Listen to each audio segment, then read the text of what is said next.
If you work as a manufacturing facilities engineer, installing a new piece of equipment can be as complex as the machinery itself. From prep work to alignment and testing, it's your team's job to put it all together. That's why it's good to have Grainger on your side. With industrial-grade products and next-day delivery, Grainger helps ensure you have everything you need close at hand through every step of the installation. Call 1-800-GRAINGER, click Grainger.com, or just stop by. Grainger, for the ones who get it done.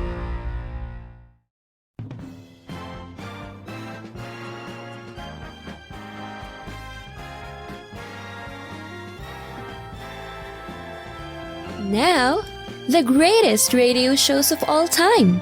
Suspense. The Shadow Node. Washington calling David Harding, counter-spy. Classic Radio Theater. The Great Gildersleeve. Fibber McGee and Molly. Dragnet. Gunsmoke. The Lone Ranger.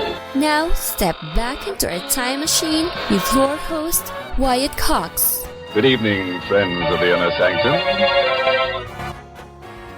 Drama on this Sunday with as promised second portion of Donovan's Brain, starring Orson Welles on Suspense 81 years ago. Yours truly, Johnny Dollar from 1958, and a wartime episode of the Lux Radio Theater, a 1942 adaptation of a 1938 motion picture about a daredevil test pilot, his wife, and his best friend, test pilot, starring Robert Taylor, Robert Preston, and Rita Hayworth. And we'll wrap it all up by going to Pine Ridge and seeing what's going on with the publishing firm of Lum and Abner and some of their property stuff, don't you know? That's what's coming up here on this Sunday. This is the 25th day of May, 145th day of the year, and we have 220 days left. And this is the birthday of Bill Robinson. Do you know who that is? We'll tell you in a minute. Constitutional Convention convened in Philadelphia on this date in 1787 under the leadership of George Washington in order to establish a new government. John Scopes indicted on this date in 1925 for teaching Darwin's theory of evolution. In 1935, American track star Jesse Owens broke 3 world records and tied another in a little over an hour in Germany. The legendary Babe Ruth hit his 714th and final home run against the Pittsburgh Pirates. His record would stand until 1974, broken by Hank Aaron. It was on this date in 1961, President Kennedy announced before a special joint session of Congress his goal to initiate a project to put a man on the moon before the end of the decade. I therefore ask the Congress, above and beyond the increases I have earlier requested for space activities, to provide the funds which are needed to meet the following national goals. First, I believe that this nation should commit itself to achieving the goal, before this decade is out, of landing a man on the moon and returning him safely to the Earth. No single space project in this period will be more impressive to mankind or more important for the long-range exploration of space, and none will be so difficult or expensive to accomplish. And it was accomplished in little more than 8 years. Neil Armstrong, the first man to set foot on the moon, July 20th, 1969, just a little over 8 years later. The Gateway Arch, dedicated in St. Louis on this date in 1968. Midnight Cowboy, the only X-rated film to win a Best Picture Oscar, released on this date in 1969. The worst air disaster in U.S. history, excluding the September 11 attacks, occurred on this date in 1979 when a DC-10 crashed at Chicago's O'Hare Airport, killing over 270 people. Barbara Mueller saw the plane go down. I could see this plane hovering, going from side to side, and then it just kind of did a nosedive. There was a large burst of flames and then a lot of heavy black smoke. 270 dead on this date in 1979. More positive news, in 1986, Hands Across America, a benefit event to fight homelessness and hunger, took place. Yuppies view this as a return to 60s values. Senior citizens view this as a neighbor helping neighbor, a return to that old tradition. Parents view it as a way of bringing their families together. Democrats view it as grassroots activism, and Republicans view it as private sector initiative. Kids view it as the biggest party in the history of the world. Organizer Fred Draws. 6.5 million people held hands in a human chain for 15 minutes along a path across the continental U.S. In 1999, the House of Representatives released the Cox Report, which detailed the People's Republic of China's nuclear espionage against the U.S. over the prior 2 decades. And yet still, we want to give them access to our markets unfettered. In 2011, Oprah Winfrey aired her final show. I won't say goodbye. I'll just say, until we meet again. The Oprah Winfrey Show had aired for 25 years across America. 2012, the SpaceX Dragon became the first commercial spacecraft to successfully rendezvous and berth with the International Space Station. And was on this date in 2018, movie mogul Harvey Weinstein charged in New York with rape and another sex felony in the first prosecution to result from the wave of allegations against him.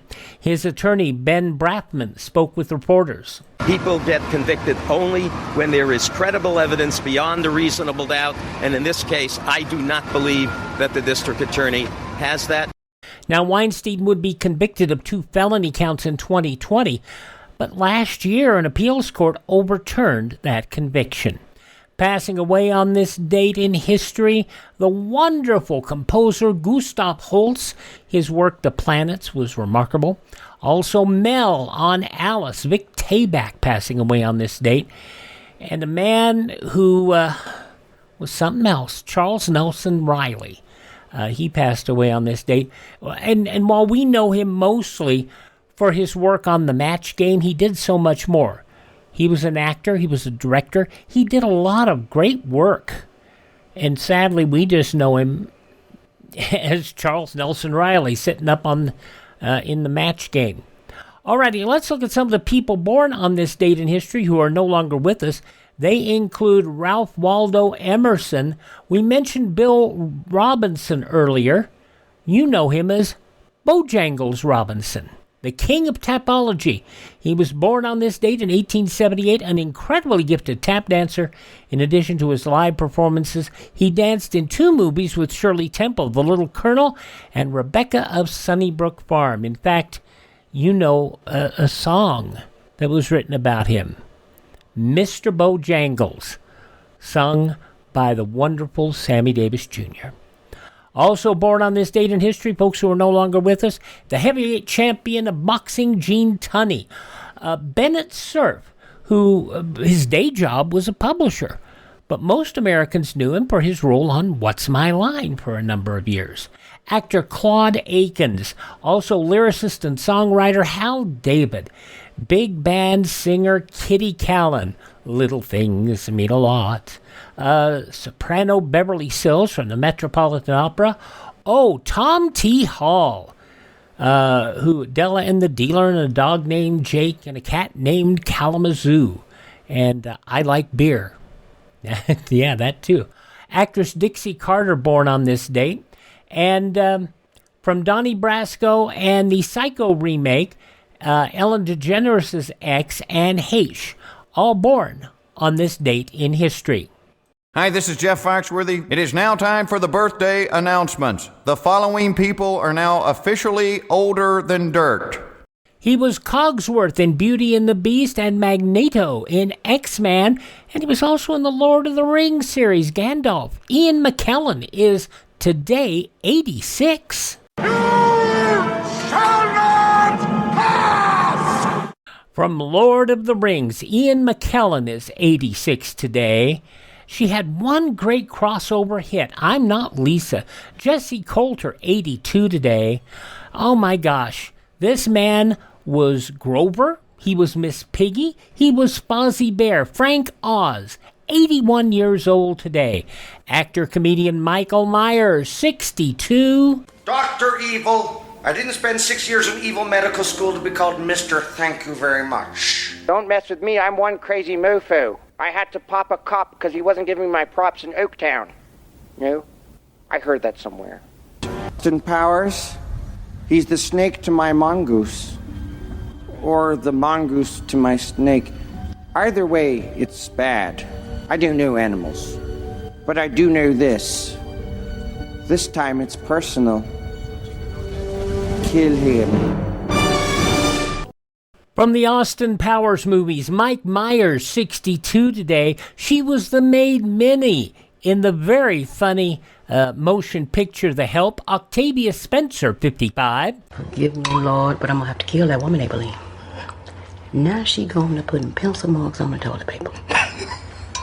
From The Help, Octavia Spencer, 55. Daily Show alumni Dimitri Martin, 52. From NBC's Las Vegas, Molly Sims is 52.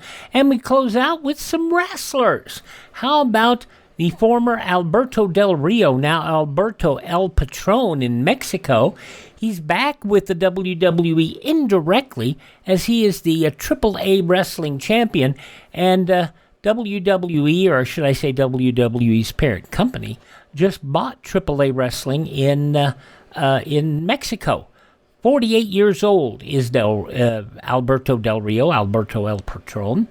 Another great Samoan, WWE's Roman Reigns, is 40 years old today, and a third-generation wrestler. His father was Blackjack Mulligan. His grandfather was Blackjack Mulligan. His dad was Mike Rotundo, and his brother was Bray Wyatt. Bo Dallas is 35 years old today, and I guess he'll be back not only as Bo Dallas, but also as Uncle Howdy. And those some of the people who celebrate the 25th day of May as their birthday. If this happens to be your birthday... Hi, we're the Four Freshmen, and we just want to say, Happy birthday to you! Before we take our first break, I want to ask you a question. I know a lot of you we do these newscasts from when we have a couple of stories, shows from the same day in history. I like to go back and do some of those news items that were in the headlines of the day. Do you enjoy that? Because I like doing that, and I think it builds us that we're not just about old-time radio, we're about history. And a lot of these shows give you a drop in it. But I want to know, what do you think? Let me know. Email us, classicradiotheater@gmail.com, or you can let us know through our Facebook pages or on Twitter. Either way. I'm sorry, it's X. I keep saying Twitter when it's really X. And we have pages on all those. You can get all those links at classicradio.stream. Classicradio.stream. We're going to go back 81 years and hear Orson Welles' final appearance on radio's outstanding theater of thrills, Suspense.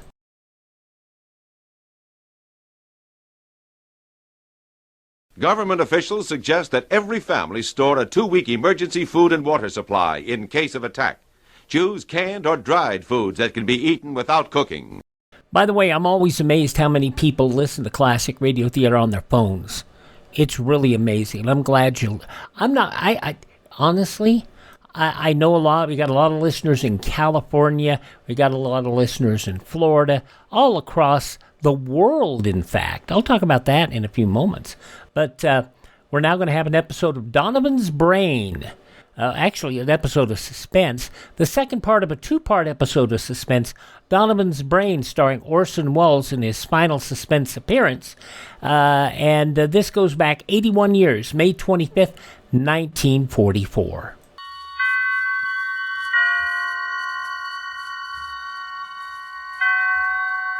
Roma Wines present Suspense.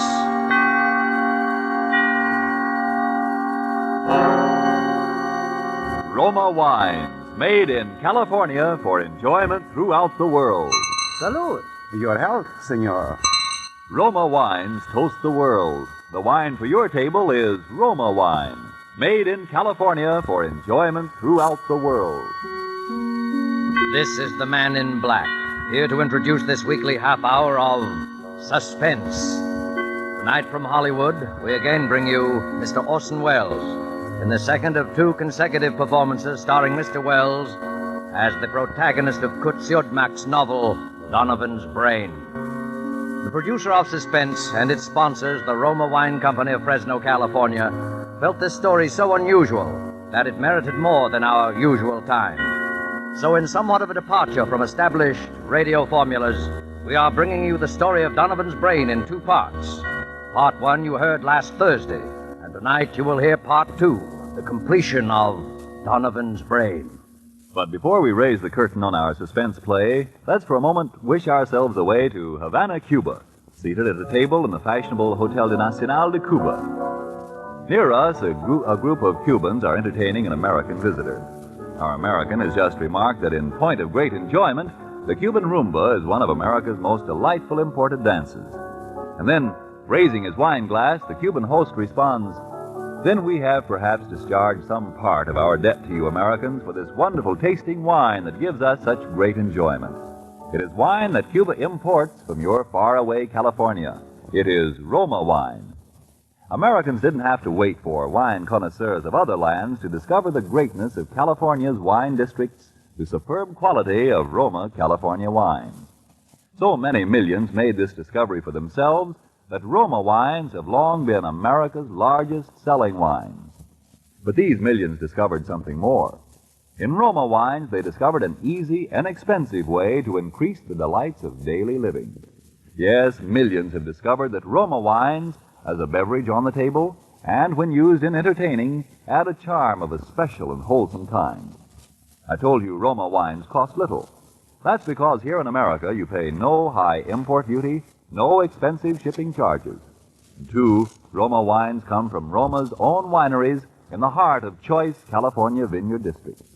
So cost to you is only pennies a glass for R-O-M-A Roma wine. Made in California for enjoyment throughout the world. And now with Part 2 of Donovan's brain, and with the performance of Orson Welles as Dr. Patrick Corey, we again hope to keep you in suspense.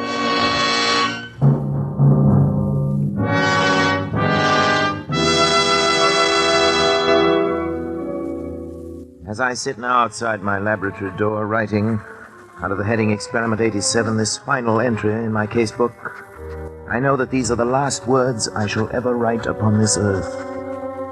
For those who seek some explanation, I refer them simply to this casebook. Let them read it carefully. Perhaps they may then in some measure understand, if not condone, the awful circumstances under which I have been driven to the most appalling crime against God and nature that it has ever been the fate of mortal man to perpetrate.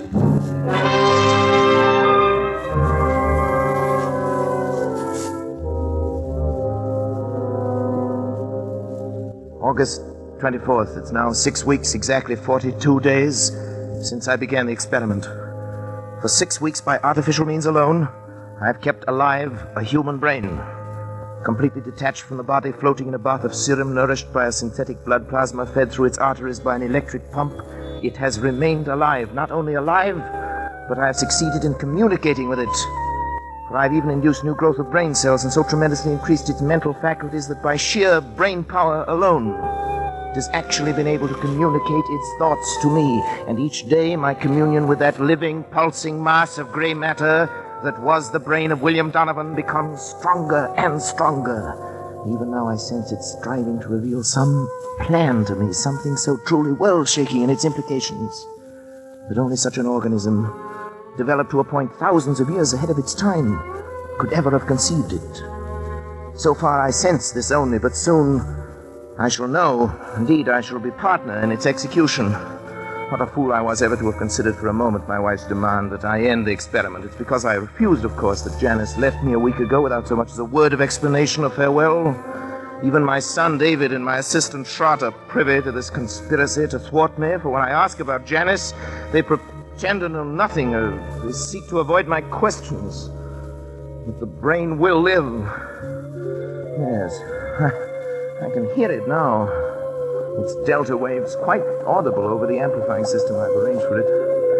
Almost as though it were calling to me, trying to speak to me.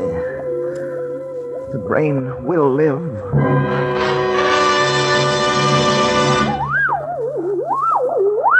Donovan? What is it? What are you trying to tell me? Go on, Donovan. I'm listening. Go on. Go on. Go. Sure.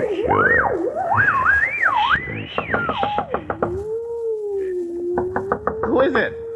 Me, Patrick, and David. Well, what do you want? You want to talk to you, Dad? I have no time to talk. I'm busy. I'm sorry. Go away, I tell you. I'm busy. Please, Dad. Can't you two leave me alone? All right. What is it? What is it? Patrick, won't you come into the study with us for a few minutes? What have you got to say? You can say right here. You know I can't leave the laboratory. Dad, it's only that, we wanted to talk to you in private. Oh, don't tell me that you're afraid of this poor mass of brain cells here. It's not that, Dad, but Never mind, David. At least turn that thing off then, will you, Patrick? What difference would it make? Could still hear, couldn't it?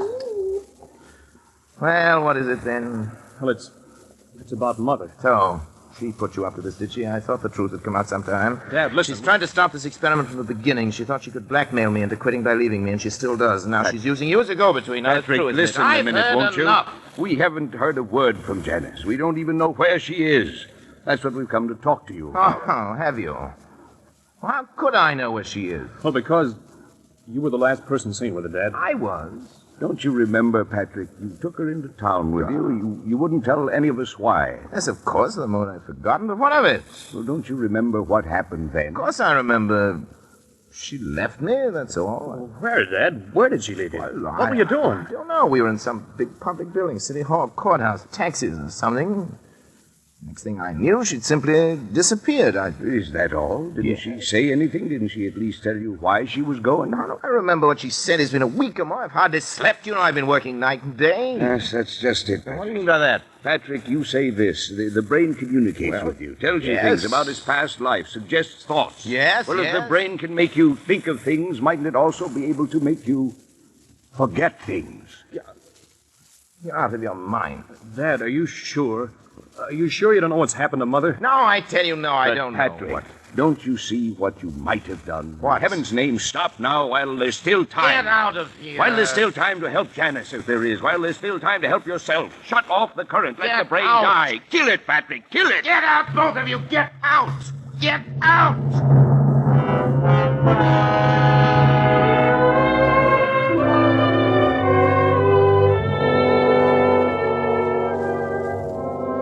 August 26th. The brain continues to communicate thought fragments more and more easily, but nothing further on what I've come to think of as the plan.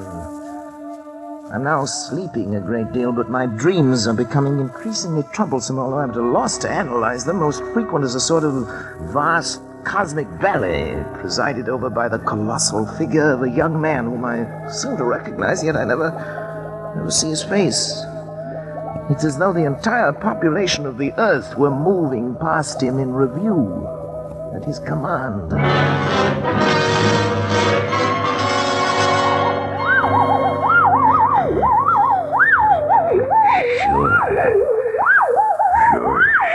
Sure.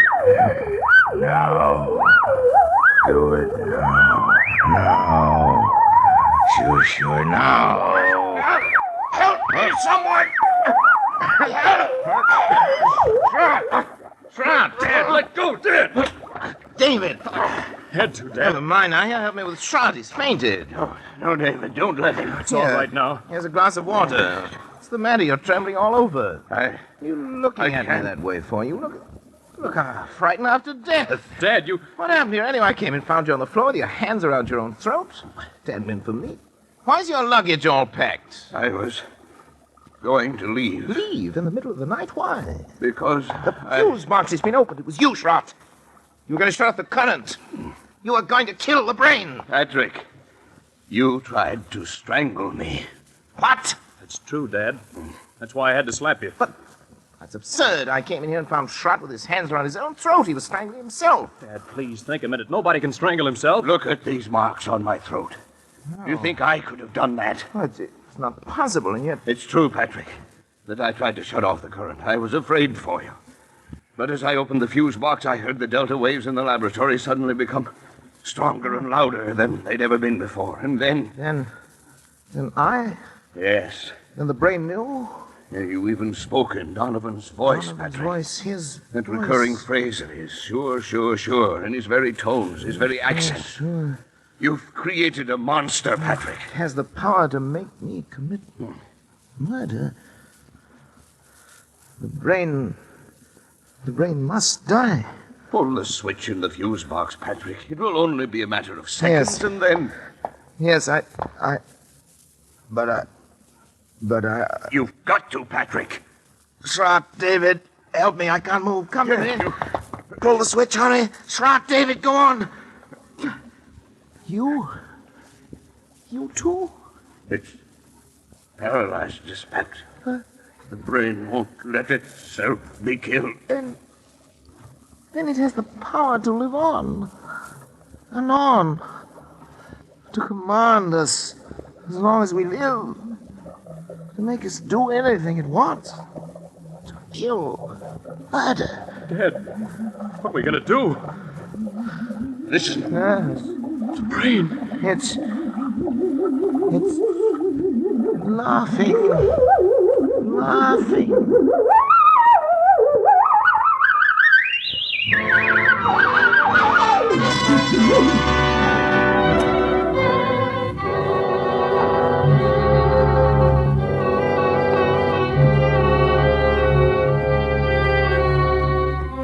September 7th. Shot has left. He had to, of course, for his own protection, if nothing else. Before he left, he swore to eternal secrecy. He was going to try to find Janice. The very thought that any harm might come to her through me is enough to drive me almost mad. As for David, although he's strong enough to prevent any untoward accidents, I don't know. He's volunteered to stay with me. He'll sleep at night behind locked doors. We must devote every faculty we possess together and independently to finding a way of destroying the brain. Perhaps while it sleeps. It seems to have developed tremendous powers of the subconscious, which operate even in sleep. The recurring dream, the now oppressive sense of some further task to be performed, continues. If Janice were only here, even her presence, I know, would help immeasurably to combat this fearful thing. Terrible thought crosses my mind. Could Trot have left if the brain had not, for some reasons of its own, actually wanted him to leave?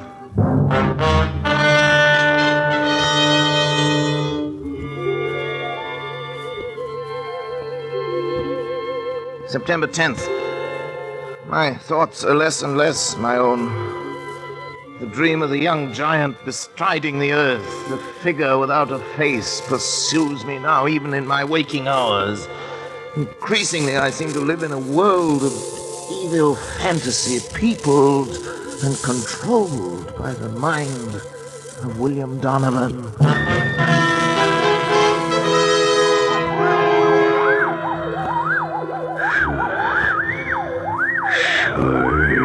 Sure. It's not much time, but time enough. Time enough. Sure. Time enough. Sure. Hello? Who is it? Patrick? Oh, Janice. Janice, my darling. Janice. Hello, Patrick. Sweetheart, darling. How are you, Patrick? Oh, I'm well enough. But Janice, where have you been? Where have I been? Yes, you had no idea. I've been half crazy worrying about you. Did Trot finally find you? Yes. Trot found me. Janice, why did you leave me that day? Why didn't you at least tell me? Where did you go, darling? I was with friends. Well, did Trot tell you anything? No, nothing special. Well, Janice, I know I haven't been a very good husband these last months. I haven't been very kind or very considerate or even civilized. I haven't been myself, Janice. I know, Patrick. My poor darling. If you'd only known how I missed you after you left, how I needed you. I need your help, Janice. I know, Patrick. Terribly. I came back to help you. But what? Where's David? He's asleep in the next room. That is, lately he's tried to make it a point to sleep only when I didn't. Tried to keep an eye on things. Patrick, I'm going to help you. Oh, darling. All I can. Any way I can. But first, I want to take David away. David, why? Because I don't think it's good for him to be here. No? I don't think that you... Patrick, I don't want to torment you. It's only that perhaps we can find a way if we know all the facts. What, Janice?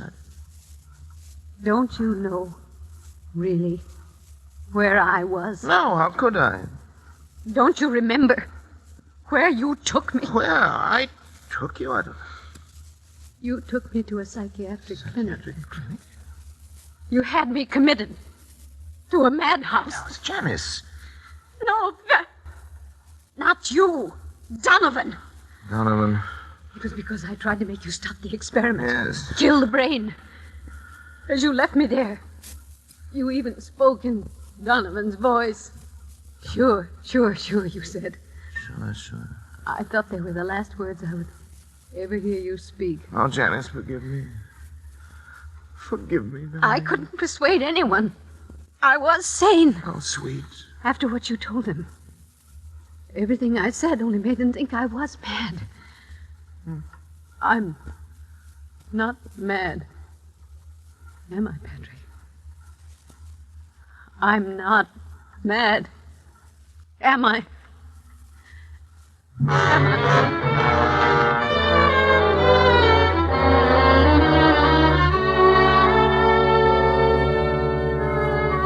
Janice will be gone for some 3 hours. I've sent her into town for Dr. Zanger, the psychiatrist. Maybe he can help, but now suddenly I'm overcome with the thought of the humiliation I shall have to suffer when other medical men become aware of the position I'm in. It'll be the end of my career and my reputation, all my hopes. Folly to think that Zanger would keep it to himself. Indeed, he'd have no right to. I can bear it if I must, but another way, a possibility occurs to me, and I've been thinking it over. There's no harm in trying it in any event. I must try. I have 3 hours.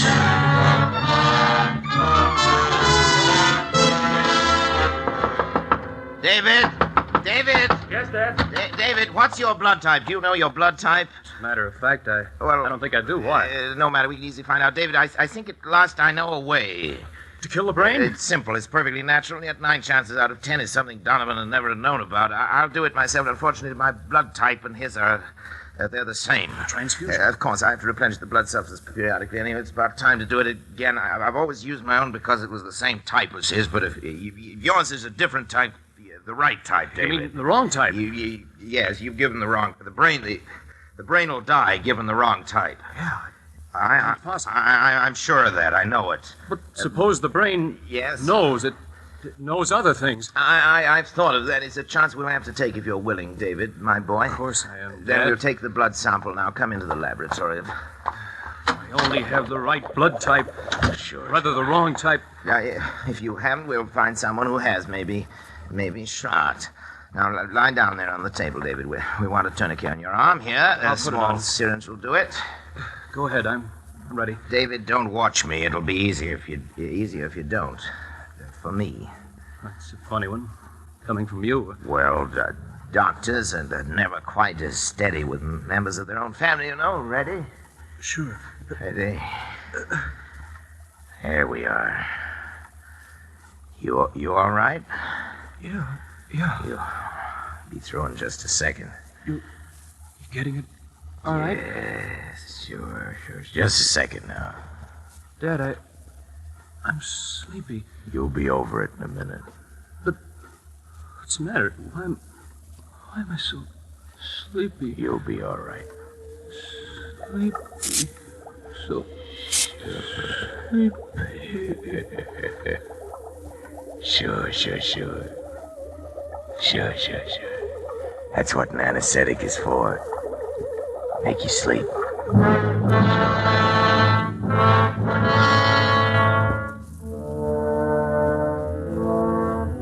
I was somewhat surprised to find the instruments sterilized, already laid out, but I worked more rapidly and skillfully than ever before in my life, I think. I made an incision just below the hairline, laying back the scalp as far as the base of the skull. I trepanned the cranium at 2-centimeter intervals, working back and downwards to the upper edge of the occipital bone. With the Geely saw, I cut through the connecting bone structure and removed the entire top of the cranium, placing it in saline solution to preserve it. I made a semicircular incision in the dura mater, laying it to one side, exposing the brain. As I dissected out the facial, auditory, and pneumogastric nerves to free the medulla oblongata, I became conscious of an insistent clamoring, something like a mounting hysteria in the distant reaches of my mind. Almost as strong as the irresistible compulsion that drove me on. But my hand did not falter. With a sure stroke, I severed the spinal cord just below the first cervical nerve.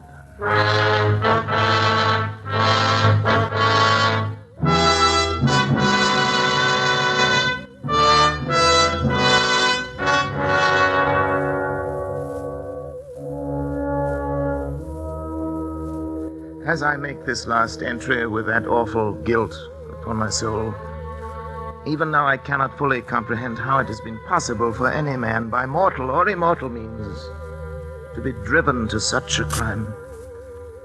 Even the divinity himself did not demand of Abraham that final sacrifice of expiation, when he, with his only begotten son, ascended the Mount of Olives. Perhaps Schrott is right. Perhaps there is indeed in man some spark of the divine that will elude our test tubes and our laboratories until the end of time. Perhaps that is the one thing that even Donovan did not foresee. I only know that at the instant my son died under my own hand, I was set free. At that instant, I saw and understood for the first time that monstrous plan born in the brain of William Donovan, of which I was to be the instrument. It was the plan I had glimpsed but never grasped in the recurring dream. Donovan did aspire to the domination of the world. And with those tremendous mental faculties that I myself had given him, it was literally within his power to become the absolute ruler of all mankind. Only one thing was lacking, a young, strong body into which those ever-growing brain cells could graft and affix themselves to live on, and on perhaps for centuries.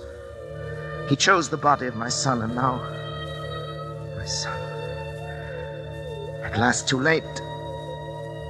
I am free to destroy this foul thing of my creation. I know it as surely as I know that my own life must be forfeit.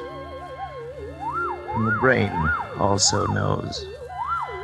I can hear the disturbed, erratic oscillations of the delta waves coming through the laboratory door. But there's no room left in me now for fear. I shall take the 6 steps from the desk where I'm writing this across to the laboratory door. How often I've taken them in happier times. I shall open the door, close it behind me for the last time, and write finis to the mortal life of Patrick Arthur Corey and the brain of William Horace Donovan.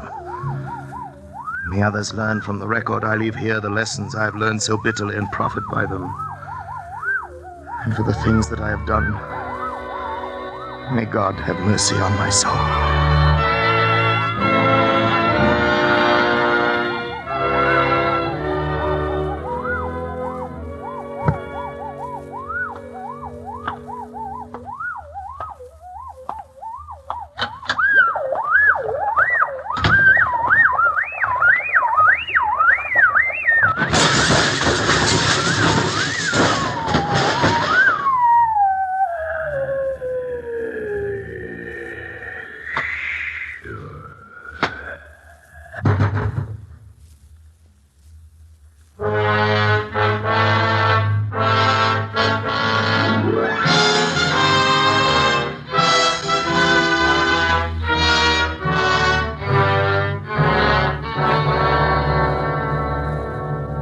Phoenix, Arizona, September the 15th. The bodies of Dr. Patrick Arthur Corey and his son David were found in Dr. Corey's own laboratory early today. Young Corey had apparently died on the operating table as a result of a delicate brain operation performed by his father. In the case of Dr. Corey, medical authorities gave us their opinion that he might have died of shock as a result of the unsuccessful operation on his son. A curious feature of the case was the fact that numerous pieces of tissue identified as being from a human brain were found scattered about the laboratory floor, while a larger section of brain was found in the midst of an elaborate apparatus, evidently part of a scientific experiment. Medical authorities stated, however, that they were unable to explain the nature of the apparatus and that the brain itself was in such a state of decomposition as to indicate that it had been dead and slowly decaying for at least 3 months. Dr. Corey is survived by his wife, Janice. She was committed to the County Asylum for the Insane late this afternoon. Burial of Dr. Corey will be at the Mount of Olives Cemetery.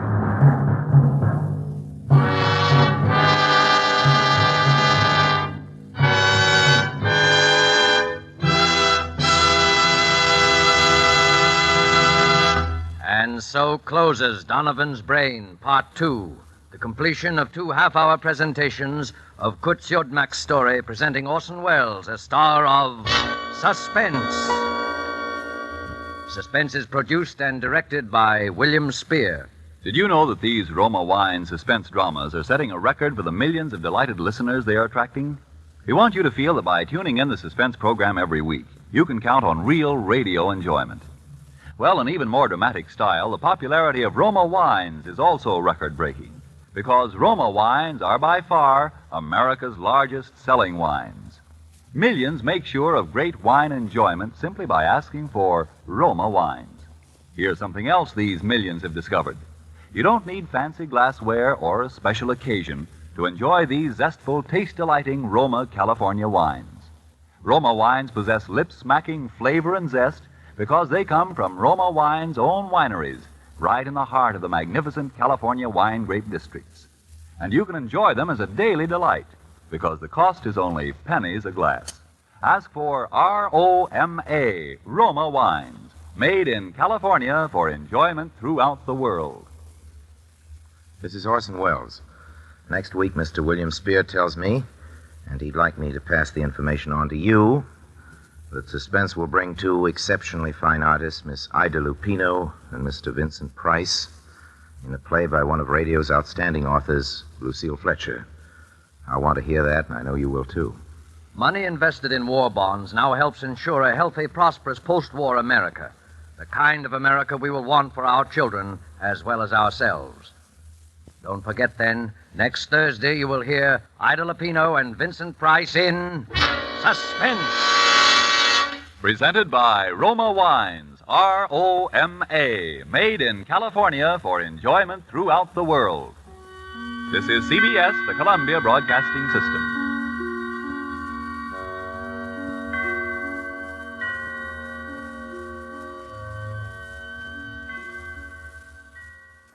As I said, that was Orson Welles' final appearance on Suspense. He did not disappear from the airwaves. He did not. But there was that, I don't think anybody else could have done that part and done it justice as Welles did. 81 years ago, May 25th, 1944, Suspense here on Classic Radio Theater with Wyatt Cox. I mentioned our listenership, and it gets very interesting because in the first 10 days of May, we had listeners from Canada, Australia, Japan, Malaysia, Mexico, the Philippines. We get a lot from the Philippines. The UK, Austria, Morocco, Ecuador, Taiwan, Spain, India, Romania, the UAE, Switzerland, Germany, France, Georgia, Hungary, Ireland, Israel, Kenya, and the Netherlands. And U.S., of course, the bulk of our listenership is from the U.S. 87% of our audience is from the U.S. In many states, there are a couple of states that we don't have any listeners in on a regular basis. One which disappoints me is Kansas. We don't get much from South Dakota and a number of other states. But most of the states, we've got wonderful listenership, including California, Florida, Illinois, New York, Texas, Virginia, Missouri, Washington, New Jersey, Iowa, Maryland, Oregon, Tennessee, Ohio, Massachusetts, Wisconsin, Minnesota, Colorado, Utah, and all over the U.S. And we thank you for listening to Classic Radio Theater. It's very important to us that you're out there. Alrighty, coming up next on Classic Radio Theater, we'll jump up to 1958 for an episode of Yours Truly, Johnny Dollar, starring Bob Bailey.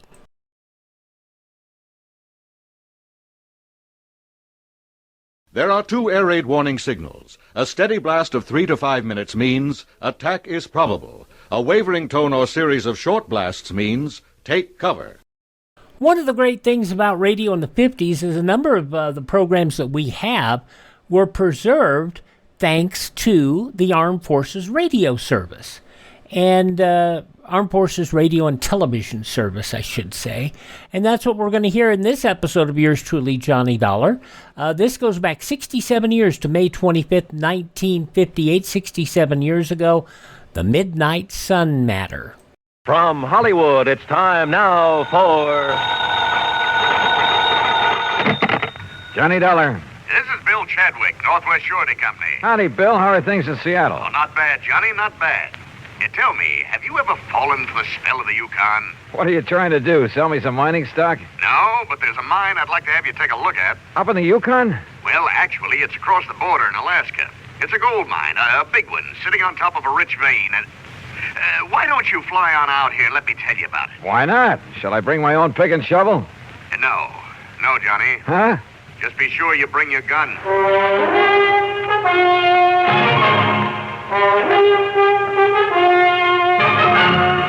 Bob Bailey in the exciting adventures of the man with the action-packed expense account, America's fabulous freelance insurance investigator. Yours truly, Johnny Dollar.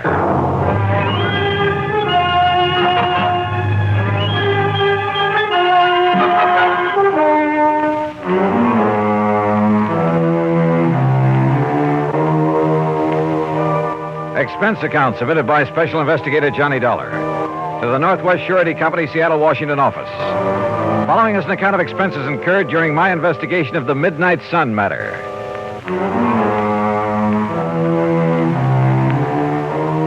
Item 1, $164.35, transportation to New York, then a main liner through Chicago to Seattle. The pilot gave us a beautiful view of Mount Rainier and Puget Sound before we set down, and at 4 p.m. I was in Bill Chadwick's office at 2nd Avenue and Yesler Way.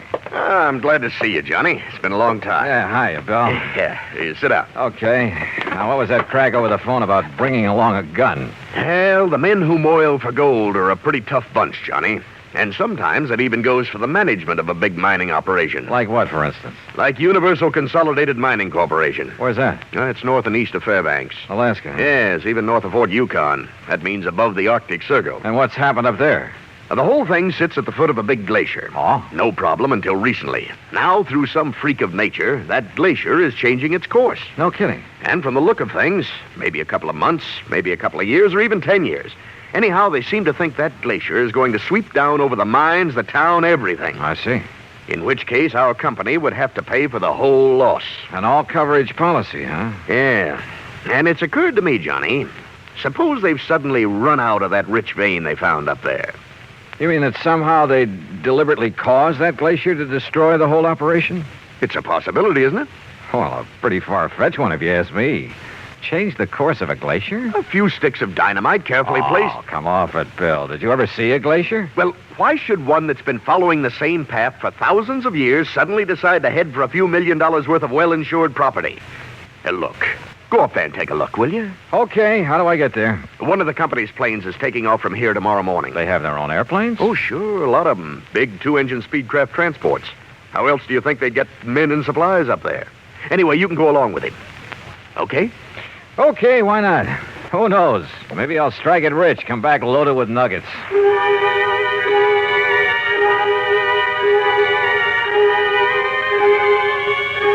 Item 2, $31 even for my room at the Benjamin Franklin and a night on the town. The following morning... Well, I suppose I should have wondered why a big cargo plane should take off from a tiny airport far out of town with only the pilot and me on board. Yep, I should have wondered.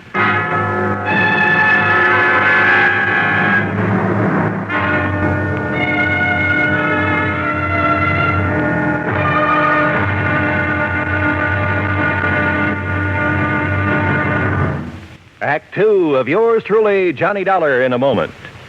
Our flag now numbers 50 stars, and behind each star there stands yet another flag representing one of the 50 states.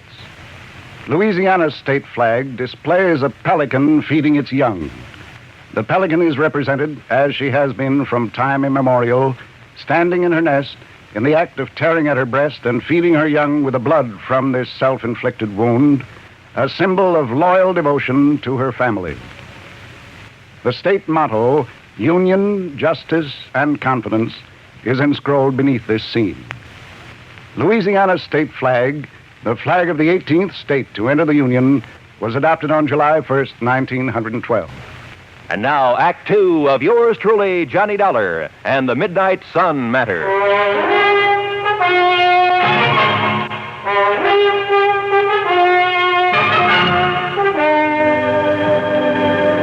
Within a few minutes after I met him at the airport far east of town the next morning, Cliff Murray had the big twin-engine Speedcraft airborne, and we were heading north to Alaska. And in case you're interested, Dollar, you're the co-pilot on this run. Oh, are you kidding? The only things I've steered around the sky since the war have been Piper Cubs, small jobs. You know something? When you get onto them, these babies are not only just as easy to fly, but a whole lot safer. Want to take over for a while? Well, maybe later. Hey, how come you didn't take this big ship off at the Seattle-Tacoma International Airport? Because of the cargo we have on board. Also, it was quicker and easier to get clearance. We're trying to make time on this trip. Boys up at the mine are a pretty worried bunch these days. Oh, why? Now, there's a big glacier on one side of the property. Oh. It flows down to make the Kanakai River. When it gets warm enough, a couple of months in the year, to melt. That's so? But there have been a couple of big ice quakes this spring. Just like earthquakes, only it's ice. And now that glacier's heading for the property. No kidding. Yeah, it's going to wipe out the airport, everything. Unless they can do something about it. Like what? Divert the course of a glacier? The engineers up there say they can do it. And we've got the stuff for them right here. This cargo we're toting. What do you mean? Oh, didn't you know? No what? Well, we got enough TNT aboard to move a dozen glaciers. Speaking of sitting on a powder keg, and this one had wings. But then after the first shock of realization wore off, well, I even took up Cliffy on his offer to handle the controls for a while. And he was right. The big plane behaved like a doll. By the time we reached Anchorage to pick up mail and food, why, I was all set to make the landing myself. However, with a cargo of TNT aboard, I was perfectly content to let Cliff set her down, which he did beautifully. Then within the hour, we headed north again over some of the wildest country I've ever seen. Beautiful, though, Johnny, in its own way. Yeah, I never realized there were so many lakes and streams up in this country, Cliff. Most of them are loaded with fish, too. Ah? Yes, sir. Oh, what is it? I said, greatest fishing in this man's world is right down there below us. Oh, what's your language, brother? I'm liable to strap on a chute and leave you to make the rest of the trip alone. A fisherman, huh? Yeah, you aren't kidding. Yeah, one of my favorite spots, right? Ooh. Hey, what's the matter? Nothing. Just a little twitch in my side, my belly. Doc said it was appendicitis last time, but I think didn't want to operate unless... Holy... Oh, baby, that was a sharp one. Cliff, anything I can do? No, it's going now. Sure hope so. Sure. Just came on kind of sudden, so. Hey, it's time to call the lads at the mine to be ready for us. How big is the airport up there? 11,000-foot runway. Really? Sure. It's the only way to get stuff in for mines 100 miles around. Speedcraft 231, calling consolidated. Go ahead, please. Somebody on duty there at all times? 24 hours. Roger, 231, go ahead. We're over Fairbanks on the hour, Charlie. Roger, Cliff, over Fairbanks at 1400 hours. Then roll out the carpet. We'll set down between 14:45 and 50. Roger, Cliff, we'll be ready for you. Yeah, and that's that. In less than an hour, Johnny, Johnny, take over. Sure, Cliff. Never been this bad before. Now listen. No, you listen. No matter what happens, take it easy. I'll tell you exactly what to... You can do it, Johnny. You can do it. Now listen.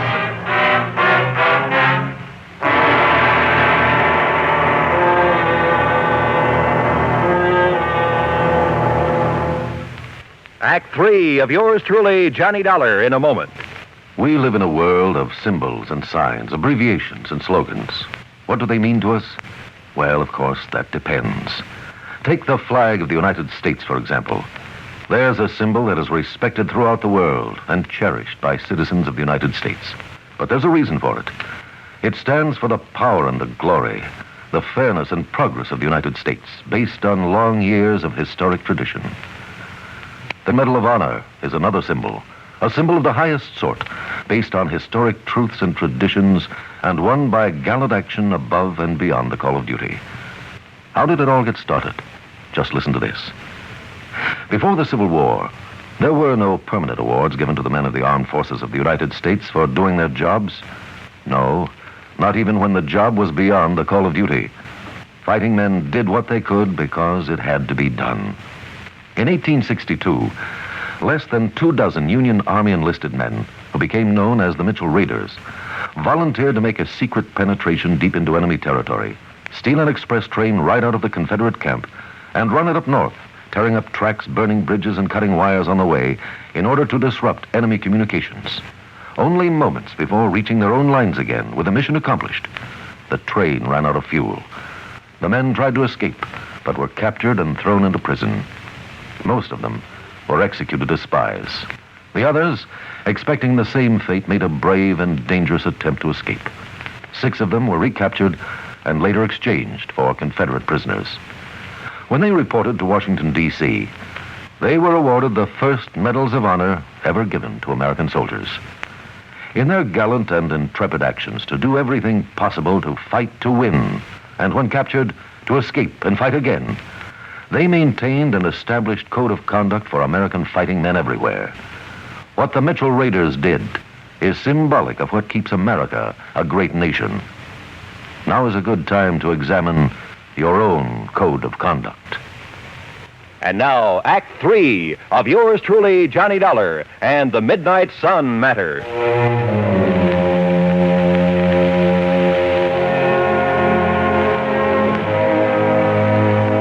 The rest of this report will have to come to you from the records of the airport there at Universal Consolidated Mining Corporation, far above the Arctic Circle. Aboard the big cargo plane loaded with TNT, the pilot crippled with pain, I was a little too busy to make notes to scribble any fancy dialogue. Here, then, is the story as recorded at the tower of the airport. The time is 2:35. Well, there goes the boss's plane to pick up his daughter in Fairbanks, Charlie. Hey, Paul, isn't Cliff about due with 231? He just said he'd sit down at a... Speedcraft 231 calling Consolidated. Hey, is that Cliff? Speedcraft 231 calling Consolidated. It doesn't sound like him. Hello, Cliff. No, this is Johnny Dollar. Dollar? Yeah, it's his passenger. Go ahead, Johnny. Cliff is... Well, look, I've had to take over for him. He's sick. Cliff will give me whatever instructions I need. You sure you can make it, Johnny? Johnny, this is Cliff. Go ahead, Cliff.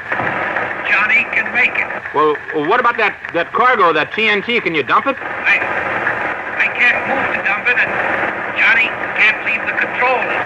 Okay, then, Johnny, we'll give you all the help we can from here. Thanks, Charlie. Have you passed the Snake River marker? In about 2 minutes, I think. Okay, now just remember your letdown is on a heading of 035 degrees from that marker. 035 degrees from the Snake River marker, Roger. And, well, now just take it easy, Johnny, and we'll get you down here okay. Thanks, Charlie. Paul, it looks like we may have a problem on our hands. Listen, if Cliff says Dollar can bring it down, he can. Just you take it easy when you talk with him.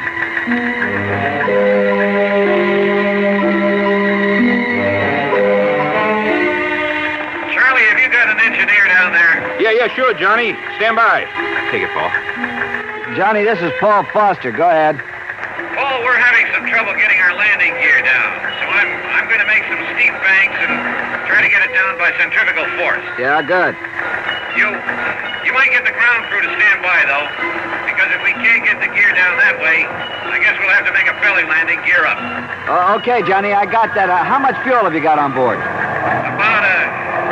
About 2,000 pounds. Johnny, this is Charlie again. Now listen. Easy. Oh, yeah. Johnny, I saw you make your pass. It appears the landing gear door is partially open, which may indicate it's jammed. Any suggestions? Paul again, Johnny. The only thing I can think of is try to snap the gear out by a sharp pull-up to give it centrifugal force. I've tried that, Paul. Results are negative. All right. Then before we consider you coming in for a belly landing with all that TNT aboard, I'd like to use up some of that fuel. Maybe some of our brains down here can think of something that'll help you out. Okay, we'll go ahead with the regular procedures and whatever else we can think of, and then we'll give you another call. Okay, Johnny. The time is 2:41. Johnny, this is Paul again. Have you tried to shear the lock pin on that landing gear? Go ahead. Negative. No, we haven't tried that yet. We want to make sure the doors were not jammed partially closed and perhaps make it impossible to get all the gear up again. You know, if we do have to make a belly landing. Yeah. Okay. Johnny, have you got full hydraulic pressure? Yes, that's affirmative. Okay. Now, the crew chief isn't up here at the moment, but I'll ask him to come up and he can discuss it with you. Right. Johnny, if it does become necessary to make a belly landing because of the setup they have for handling accidents, you might be better off to do it at Fairbanks. Have you thought about that? I talked to Cliff here. He doesn't think they'd want us to try it with this TNT we've got aboard. Uh-huh. Well, we'll radio to him and see. Meanwhile, if anybody comes up with any idea at all, we'll pass it on to you right away. Okay. I'll give you a gas check in a few minutes. Okay. The time is 2:50. Johnny, Don Wilkins, our chief engineer, would like to talk to you. I'll put him on the horn. Johnny, this is Don Wilkins. Have you tried the landing gear handle up and down quite a few times to see if it extends any further at any time? Yeah, we've tried it several times. Well, I think I'd try it as many times as possible, Johnny. There could be something binding that may break loose. Now, there's something on it. Well, it comes off the gear door latches, all right, so it isn't a latch. I'll try it a few more times. The time is 3:00. Exactly.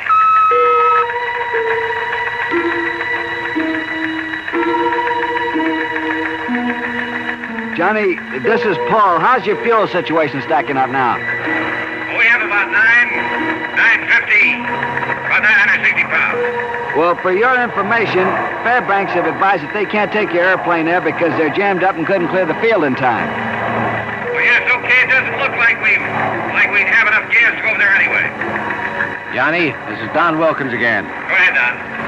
If you feather the number 2 engine, and then just as you unfeather it, slam the gear handle down, well, maybe the additional torsion that you get may free the gear. Okay, Don, we've already tried that and we came up negative. I think we're stuck with that belly landing.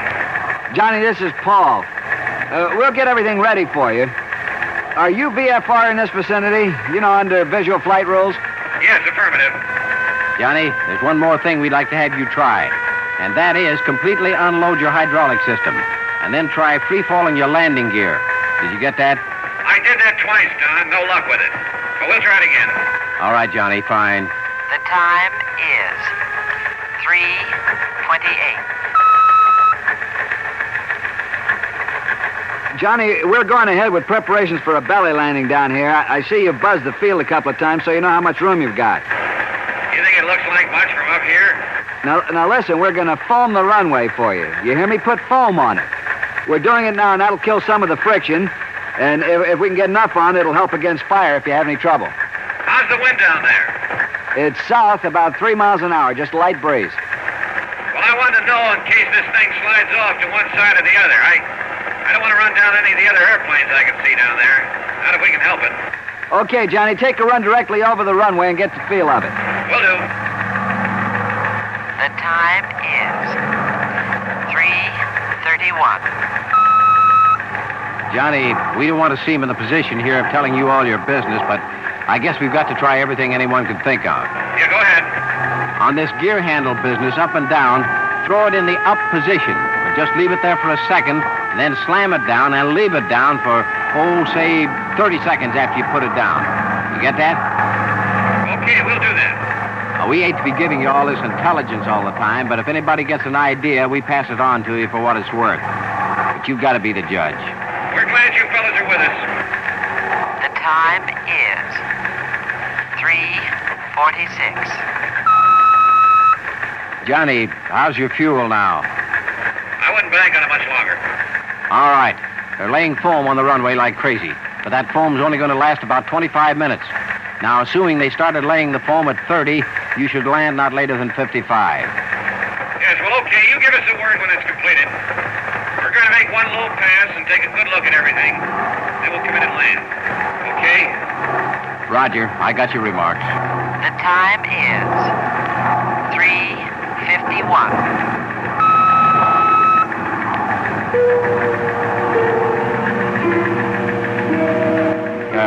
Hi, Johnny. I just wondered how you are and how things look to you. Okay. You got a doctor standing by to take care of Cliff? Sure. Everything's ready for you. One comment. Listen.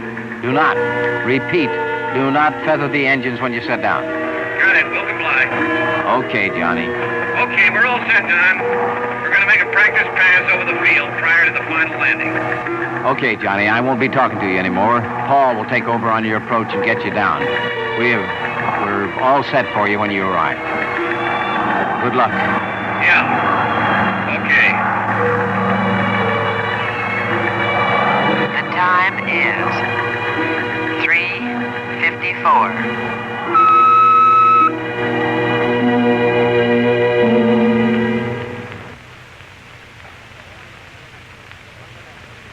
One minute, 48 seconds later, we made a wheels-up landing. Cliff?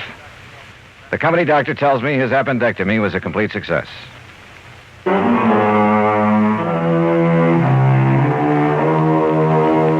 hard-bitten bunch of miners, did you say? Listen, those boys up in that lonely outpost are the salt of the earth.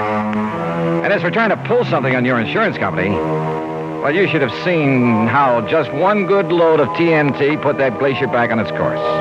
Yes, sir? I hope the vein of gold never runs out for those boys. Expense account total, including gifts for the lads who really brought that plane down, $600 even.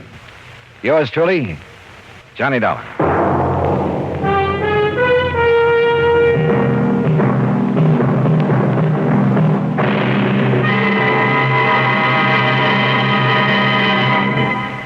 Our star will return in just a moment. Our flag now numbers 50 stars, and behind each star there stands yet another flag representing one of the 50 states. Oregon's state flag depicts the transition from British colonial rule to entry into the United States of America. This is symbolized by the departure of a British man of war and the arrival of an American merchant ship. Oregon is one of the few states whose banner has a different design on each side. On the reverse side is the Oregon beaver, symbol of the fur trade which opened the great Northwest, and a symbol which gave Oregon its nickname of the Beaver State. Oregon's state flag, the flag of the 33rd state to enter the Union, was adopted on February 26, 1925. And now here's our star to tell you about next week's story. Next week? Well, maybe when they hear it, a lot of wives aren't going to like me too much. But, well, join us, won't you? Yours truly, Johnny Dollar.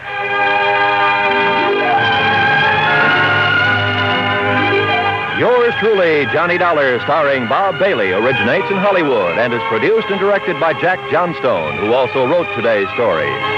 Heard in our cast were Gene Tatum, Frank Nelson, Russell Thorson, Barney Phillips, Harry Bartell, and Forrest Lewis. Be sure to join us next week, same time and station, for another exciting story of yours truly, Johnny Dollar. This is Roy Rowan speaking.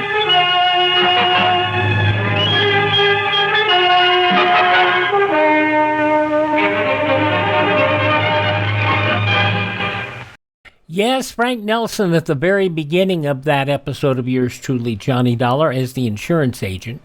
That episode going back, 67 years, May 25th, 1958, The Midnight Sun Matter, here on Classic Radio Theater with Wyatt Cox. Okay, let's turn to Monday's show, where we're going to have some fun. My favorite episode of The Fred Allen Show from 1946, King for a Day, starring Mary Livingston's husband. Also, The Royal Desserts Hour from 1938, Rudy Valley and his guests, the Canova family, including Judy Canova. And the CBS Radio Workshop 1957 production entitled I Have Three Heads. Westerns on Tuesday with Fort Laramie and Gunsmoke from 1956, The Six Shooter from 1954, and an episode of Suspense from 1952 called That Real Crazy Infinity. On Wednesday, a pair of shows from 1956 from Jack Benny and Phil Harris, a 1946 episode of Fibber McGee and Molly, and we'll see what's going on in the Andrews household. We'll hear from Archie Andrews from 1949. On Thursday, more comedies with Father Knows Best and Lum and Abner, and then an episode of Biography and Sound, Portrait of Fred Allen, as we remember the great man. And on Friday, we will get back to crime with Don McLaughlin and Mandel Kramer in Counter Spy. This is Your FBI from 1952, The Green Hornet from 1939, and a couple of Memorial Day programs, Anthology and Against the Storm.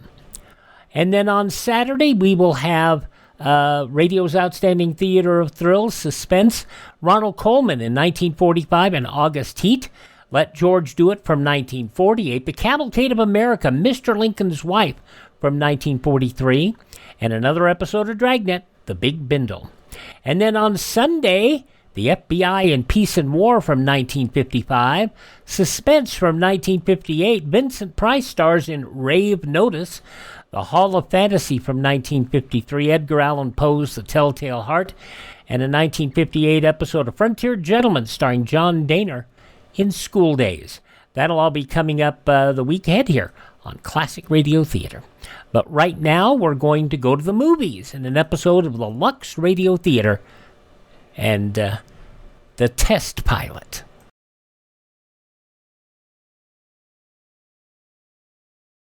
Every family should have a home shelter area. Every family should stock that shelter area with a 2-week supply of food and water. Prepare now to survive disaster. Classic Radio Theater continues now with an episode of the Lux Radio Theater. We'll hear this in 3 parts. From 83 years ago, May 25th, 1942. What a cast. Robert Taylor, Robert Preston, and Rita Hayworth in the 1938 motion picture Test Pilot. This is Cecil B. DeMille with a word from Hollywood for the soldiers, sailors, Marines, and Coast Guardsmen of America. Once again, we have the privilege of bringing the Lux Radio Theater to the men of our armed forces, wherever you may be. And tonight we have a thriller called Test Pilot, with a cast that's just as thrilling. 2 fine actors, Bob Taylor and Bob Preston, and a young lady who, I understand, is the toast of all branches of the service, Miss Rita Hayworth. She'll say a word to you right now. Hello, everybody. Naturally, I don't know where you're going to be when you're here, Test Pilot, tonight. But wherever that is, our hearts are with you. Good luck. Yes, good luck and good hunting. Lux presents Hollywood.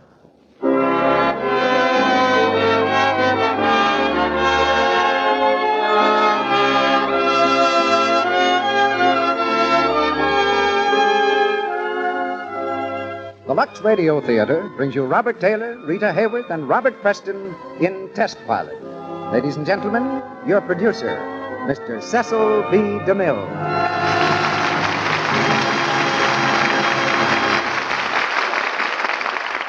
Greetings from Hollywood, ladies and gentlemen. Tonight's play is the story of the most reckless gamblers in the world. Men who toss a coin with death to earn a living. For theirs is the business of taking aloft new, untried planes and straining them to the limit to see if they'll crash. But when these daredevils go to gamble in the clouds, they leave others on the ground. Others who can only wait and hope and pray. This is their story, too. For above all, there is great human drama in the Metro-Goldwyn-Mayer action hit, Test Pilot. And starring in it, you'll hear Robert Taylor, Rita Hayworth, and Robert Preston. Incidentally, we had to cover the town to get this cast. Bob Taylor from the Metro-Goldwyn-Mayer Studios, Rita Hayworth from the Columbia picture The Gay Senorita, and Bob Preston from a certain Paramount picture called Reap the Wild Wind. Test Pilot is a great chapter in aviation history. A chapter about the pioneers of yesterday who helped to make American planes better and safer, and so helped to make the safety record of the United States Air Forces the best in the world. That record is being maintained right now, despite the enormous increase in the Army Air Force. We'll have thrills and romance tumbling over one another at breakneck speed in Test Pilot. A drama with the punch of a power dive. Drama for you and for our armed forces throughout the world who hear these plays through shortwave and certain other special facilities. We heard from one group of these boys a few days ago. Their letter was dated at a naval training station, and we discovered for the first time that part of the audience that Lux Toilet Soap brings together every week listens in an igloo. They write, there are 12 men in Igloo E-17, and we listen to the Lux Radio Theater religiously. To compensate for the enjoyment derived from your program, we thought that the proper thing to do would be to give your soap a trial. It's with pleasure we report that nothing other than Lux soap is now being used in our igloo. We salute Igloo E-17 and hasten to say they needn't buy anything to hear this program. But we're delighted that they've discovered how good Lux Toilet Soap really is. Now the curtain rises, the motors rev up, and here's Test Pilot, starring Robert Taylor as Jim Lane, Rita Hayworth as Anne, and Robert Preston as Gunner. At 2 o'clock this morning, Jim Lane, test pilot for Drake Aircraft Corporation, took off from Burbank Field in California in an attempt to smash the coast-to-coast record. Flying the famous Drake bullet, he was last reported over Las Vegas, Nevada, 10 minutes ahead of schedule.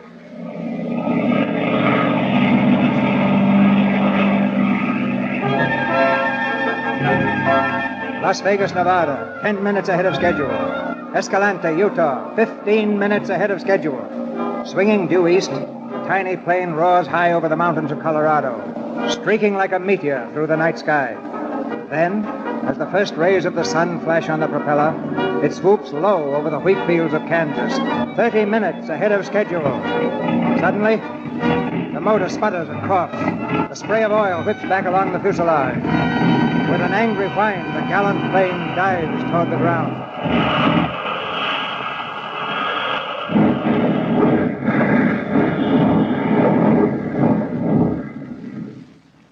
Hey, are you all right? Hey, you in the plane. Are you all right? What's the matter, mister? Cat got your tongue? Out of my way, lady. I'm in a hurry. Something wrong with the motor, huh? No, I came down to look over the crops. Well, make yourself at home. I'm licked, see? I'm licked. I couldn't move this thing with a derrick. Oh, that's too bad. That's too bad, is it really? All I had was a coast-to-coast record, and it's too bad. You understand? I had it licked to death. Say, where are we? We are in Kansas. Oh, that's great. How near Wichita? About 20 miles. Say, tell you what you can do for me. Do you live around here? See that house? Right over there. You got a phone? Yes. All right. Go call the air terminal at Burbank. Ask for Gunner Morris. When you get him, just yell down and I'll come. Johnny Morris? Gunner. Just ask for Gunner. Tell him I'm calling. I'm Jim Lane. That's all you have to do. Why don't you call him yourself? Listen, I got to get these oil lines out of here. You don't think I want to be stuck in this dump all day, do you? Well, I don't care very much one way or the other. All right. I'll pay for it. Don't worry about that. Listen, swellhead, you're on private property and very uninvited. How would you like to get that junk over the fence before I sick a bull on you? Say, I'm just in the mood for a bull, sister. You go get him. I'm liable to pick him up and throw him right back in your lap. Oh, I know you. You're the prince. Ah, what prince? A nice, charming prince right out of the sky. A young girl's dream. And I've been waiting for you all my life. That's why no other man even touched the tip of my finger. I've lived for a prince. Yeah, a nice, polite one. Okay, sister, my apologies. Accepted. Are you a famous flyer, Mr. Lane? I'm Jim Lane. Oh, should I faint on that one? Say, where do you live? I still live over there. I haven't moved since I told you. Can I use your phone? Well, it's all right with me if it's all right with the phone. Come on. What's your name? Ann Barton. We're near Wichita, are we, Ann? And it's still 20 miles. Oh, that's right. You told me that before, didn't you? What time is it? About 6. Didn't ask you that before, did I? No. Hey, tell me something. Do all the girls around here look like you this early in the morning? Hey, look at all the hay. That's not hay, that's wheat. Oh, wheat, huh? The staff of life. Yes, huh? You know, it's nice here at that. I'm so glad you like it.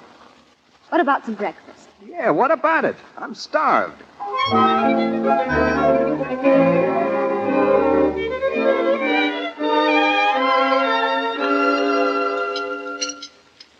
How many more waffles can you eat, Mr. Lane? Well, I'll tell you, Mrs. Barton. How many have you got? That's all I wanted to know. Say, Ann, where'd you get such a nice mother? Oh, I took my time picking her out. Fresh, isn't he, Mother? Listen, lady, you're not being polite. I'm your guest here. You mean you're stuck here, don't you? Very smart. Very smart. I'll bet you went to school. Oh, she did. And graduated from State University with all the highest honors, didn't you, Anne? Yep, broke all the records. Did you go to college, Mr. Lane? Oh, Mother, don't embarrass him. Quiet, you. I broke some records, too. I entered high school as a sophomore and came out a freshman. That must be your call, Mr. Lane. Oh, yeah, thanks. Don't talk about me while I'm gone now. He's very charming, Anne. Uh-huh. Hello? Yeah, put him on. Hello? Hello, Gunner. This is Jim. Yeah, I figured it was. Where are you? The oil pump let go. I'm down on a farm near Wichita. Oh, fine. Drake's having a hemorrhage. Listen, brother, it was his plane that folded up, not me. Bring along a whole new assembly and a set of lines. Where to? There's a lot of farms near Wichita. Wait a minute, I'll find out. Oh, Ann? Who's Ann? Yes, what do you want? Will anyone in Wichita know how to get here all right? Oh, sure. Due west of Wichita on the main highway. Everybody knows the Barton farm. Yeah. Hey, Gunner. Due west of Wichita on the main highway. Everybody knows the Barton farm. I don't. Hey, what's all this Ann stuff? Forget it. What time will you get in Wichita? Well, I'll hop the first trip east. Why do you always have to land way out in the sticks? Why, this isn't the sticks, lad. This is the prettiest farm I ever saw. Where do you see it? The wheat sways in the field like a silken sea. How's that? Sounds like a blonde to me. Now listen, Jim. Don't fool around there all day. Get that old pump out, will you, so I can put the new one in right away? Oh, sure. I'll work on it all afternoon. The oil pump, not Ann. Never mind. Well, I'll get in about 5 this afternoon, your time. Okay, see you at the airport. Bye. Yeah. Say, Ann, we got a car? Yes, why? Well, we got to go to Wichita. Oh? We got to meet the gunner, don't we? Oh, when he arrives there when? Around 5 this afternoon. And in the meanwhile? Well, I'll entertain you there. Oh, but I thought you had to work on the plane. Oh, no. That's hard work. Come on, pal. We're wasting time. Wichita is calling. Hooray. What do we do, pal? What do you want to do? Oh, anything. Let's get out the red paint and splash it all over the old hometown, huh? Okay. You like baseball? Huh? Baseball. Wichita versus Omaha. Are you kidding?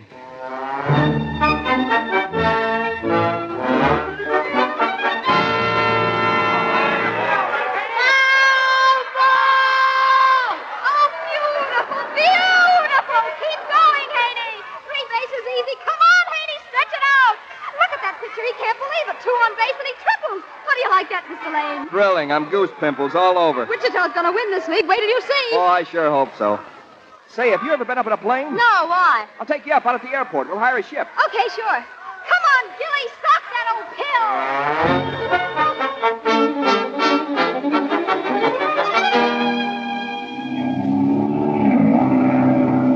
pill. Well, how do you like it? Oh, it's fine. What was that last thing we just did? A barrel roll. Here, we'll try it again. No, it's all right. I just... Oh! Hey, listen!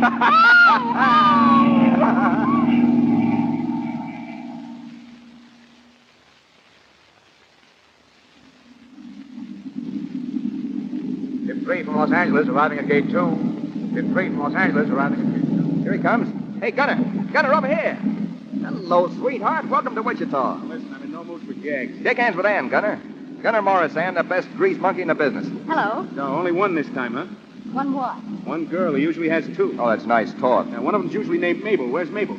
Oh, Mabel couldn't come. She's sitting up with a sick cow. Where'd he find you? I picked her off a cloud and got dizzy. The car's over here. This way, sweetheart.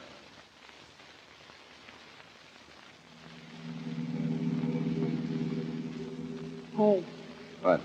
Your friend doesn't talk much, does he? Sourpuss. Yeah. Know what I'm thinking about? Am I in it? The wish. Oh. What kind of a wish? I'm wishing that it was this morning again. Could you do it all over again tomorrow? Could you? Never had a better time, man. What about you? The best. Say, there's a picture show tonight. Where? Wichita. Oh, yeah, but what about your friend? You want him to go with us? No. Neither do I. Hey, Gunner. You're going to have a nice sleep tonight. Yeah. Did you get that pump off? No. No, I didn't. Well, that's fine. That's fine. Well, I had to go to Wichita, didn't I? Oh, sure, sure. I had to meet you, didn't I? Yeah, sure.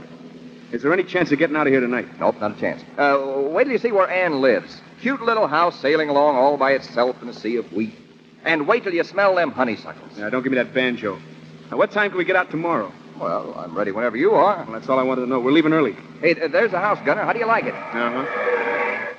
Ann? Ann, is that you? Oh, dear. What's the matter, Ann? There's Joe.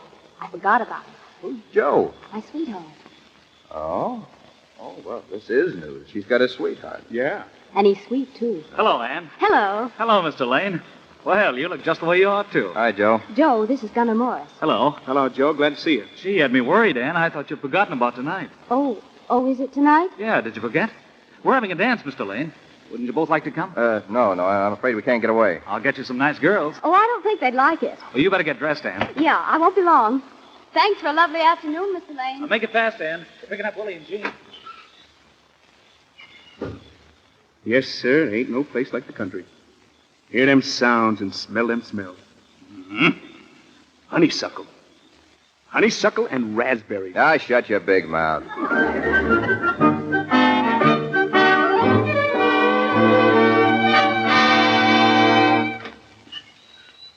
Hello out there. Oh, hello, Mr. Lane. You still up?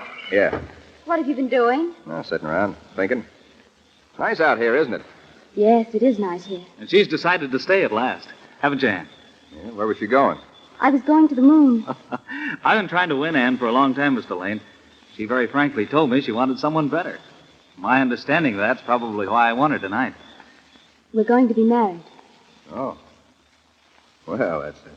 It's nice. It's fine. Look, Joe, the prince is puzzled. What do you call him the prince for? Well, isn't he? They used to ride white horses over some hill, but nowadays they go so fast they can't see straight. Do you know what she means, Mr. Lane? No. I don't either. When she talks like this, I just let her go. Now, Joe, kiss me goodnight. I'm tired. Sure. Night. Good night, Mr. Lane. Goodbye. Hi, Joe. Good luck. Thanks. Night, dear. Night. He's a nice fella. Did anyone ever nickname you nice? No, why? Well, it seems to be your favorite word. Well, he's still a nice fella.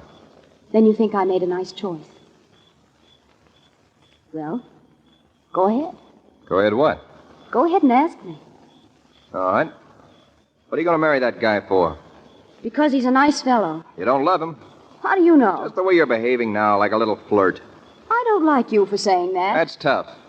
Look at the way you behaved all day. 1 minute you're going to a show with me tonight. Next you get yourself engaged to him. Then the minute he goes, you're like this again. Sure, that's right. That's me. Yeah. And I rated you the best girl I ever saw. It's rotten to be disappointed. You'll be gone in the morning. Soon be here. I wish I'd got out tonight. I wish I'd never landed. I wish I never saw you. Well, what do you think I wish? Do you think I like this? What are you trying to say now? Well, all my life I've waited for this morning to come. I thought it had come. Well, I was wrong. It was just a day to you. All right, you don't love me. What of it? What did you get engaged to him for if that's the way you feel? Because I'm going to forget you. Because he's fine. Because I'm going to be a farmer's wife and a good one. Oh, I'm grateful to you for making me forget my dreams. For giving me peace. Is that clear? What do you want me to do? Say I love you? Oh, not in a million years. If your heart were tearing for me, I'd like to see you get me now. Well, it was a thrill to see you come out of the sky. But it would be a greater one to see you disappear in it. And you better get up early, because it'll be early.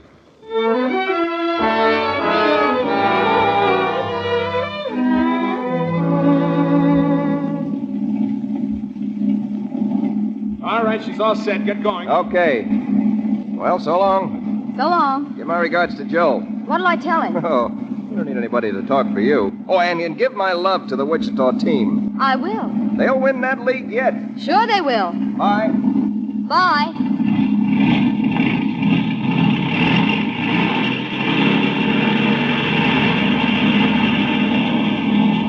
Well, he got off all right. Yep. He got off. When do you go? Right away. Catch first plane to New York. Is he going there? Uh-huh. Well? Well, so long, Gunner. Look, you're a nice kid, so I want to tell you something. You're going to be glad in the end, see? He's no good. He's the best friend I got in the world, and he's no good. Now, you'll be glad in the end, believe me. Sure. So long, Gunner. So long. Anne. Yes, Mother? He was very nice, wasn't he? What's the matter, dear? Nothing. Why? Well, you look so funny.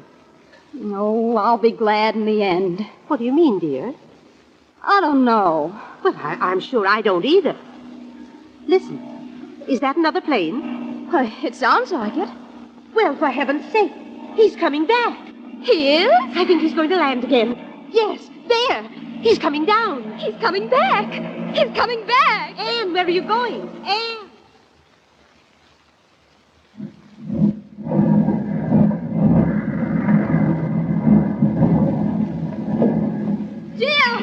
Jim! Hello, Ann. I forgot my hat. Jim, you didn't. What? You didn't forget your hat. What did I forget? You forgot me. What are you talking about? Oh, you did. You couldn't go. You came back. You couldn't go. Well, then get in and don't ask any questions. Let's get out of here. Get in? Get in the plane? Come on, don't you want to? Oh, yes, I do. I do. Well, hurry up. And listen, you might as well understand one thing. You're going to be sorry for this.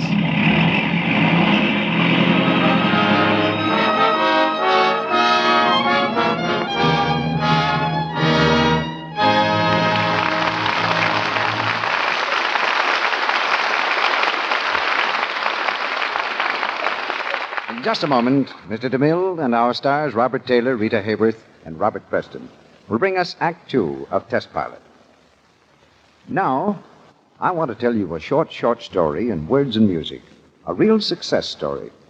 Our heroine, a woman who's far from wealthy, whose family budget must be thrifty.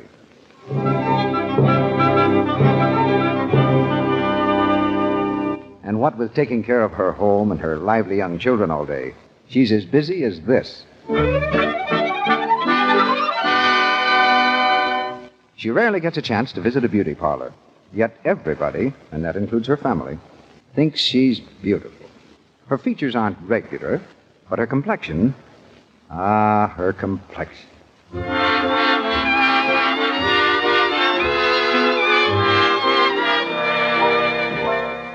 Yes, her skin is lovely to look at. So smooth and soft it gives the appearance of beauty and freshness always. Yet her beauty care is a very simple one. You've guessed it, of course. It's active lather facials with Lux toilet soap. Our clever heroine uses this fine white soap with active lather every single day. That creamy, rich lather swiftly removes stale cosmetics, every trace of dust and dirt, and gives her skin gentle protecting care skin needs to stay lovely. You know, it takes just a few minutes to give yourself a real beauty facial with Lux toilet soap. Here's what you do. Pat the rich lather lightly into your skin. Rinse with warm water, then with cool. Then pat gently to dry with a soft towel. Now touch your skin. See how smooth it feels, how fresh it looks. Hollywood screen stars whose complexions must have the most exquisite care tell you they depend on daily active lather facials with gentle Lux toilet soap. We couldn't say more in praise of it. Are you giving your precious complexion care it deserves? Care that will help you keep it smooth, soft, and lovely? Well, why not try regular Lux Soap active lather facials for 30 days? Then look in your mirror and see. From 83 years ago, the first act of the Lux Radio Theater, Test Pilot, on Classic Radio Theater with Wyatt Cox.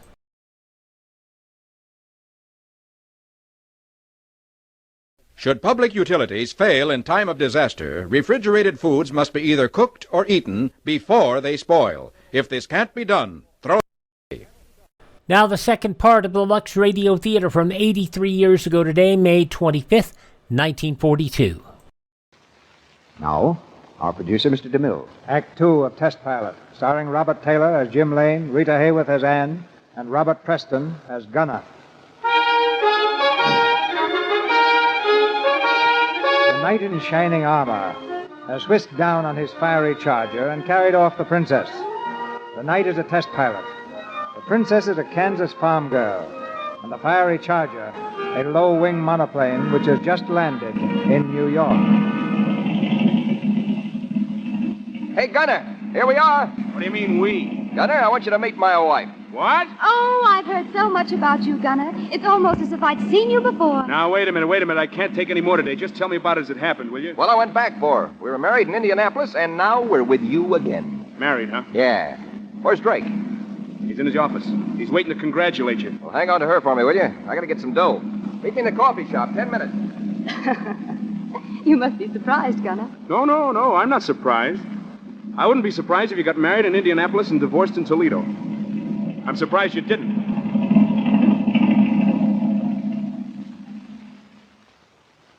Listen, Drake. Now, you listen to me. You start out carrying with you the best we can give you and work and hope. You're due here in 7 hours. And aviation's supposed to be advanced 7 years, and what happens? You arrive here 37 hours late with a girl. Don't call her a girl. She's my wife. All right, so she's your wife. You're going to test that Thompson racer on Thursday. Tomorrow's Tuesday. That'll give you a couple of days for a honeymoon. How's that? Well, how about a couple of hundred in advance? All right. Right. See you a week from Thursday. No, this Thursday. Yeah, I heard you a week from Thursday. I'm sorry, but the National Air Races won't wait for a honeymoon. This Thursday. Right, week from Thursday. Lane? Yeah? Wait a minute. Hello. Yes, Mr. Drake? If Jim Lane asks you for any money, tell him he's no longer on the payroll. Yes, sir. Well, Lane, you can still change your mind. What'd you get in my place? Benson. You'll change yours. So long. Listen, Jim. You've got the idea in your head you're the only test pilot in the world, aren't you? No, but you have.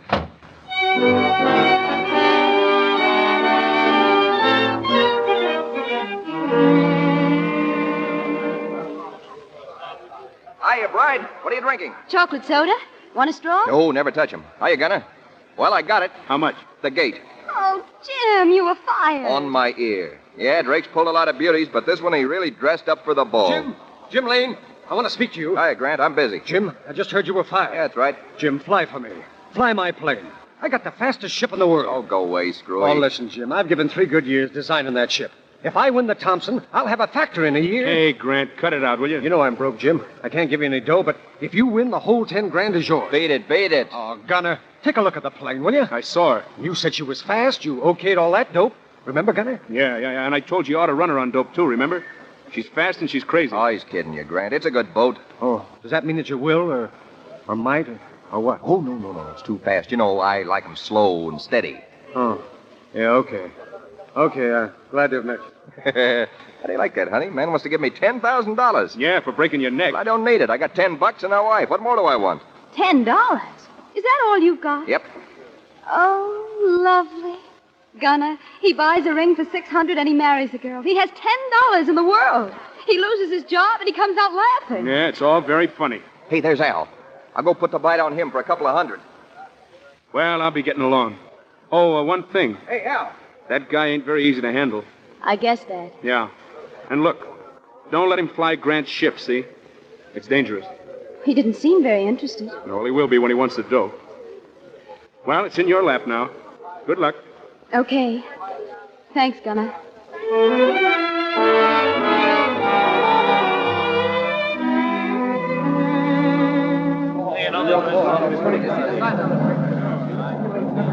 Good afternoon, ladies and gentlemen. Welcome to the Cleveland Airport for the final day of the National Air Races. This afternoon, the eyes of the whole world will focus on the Grand Prix of Aviation, the Thompson Trophy race. But right now, there's an Army bombardment squadron taking off for an exhibition of tactical maneuvers and dive bombing.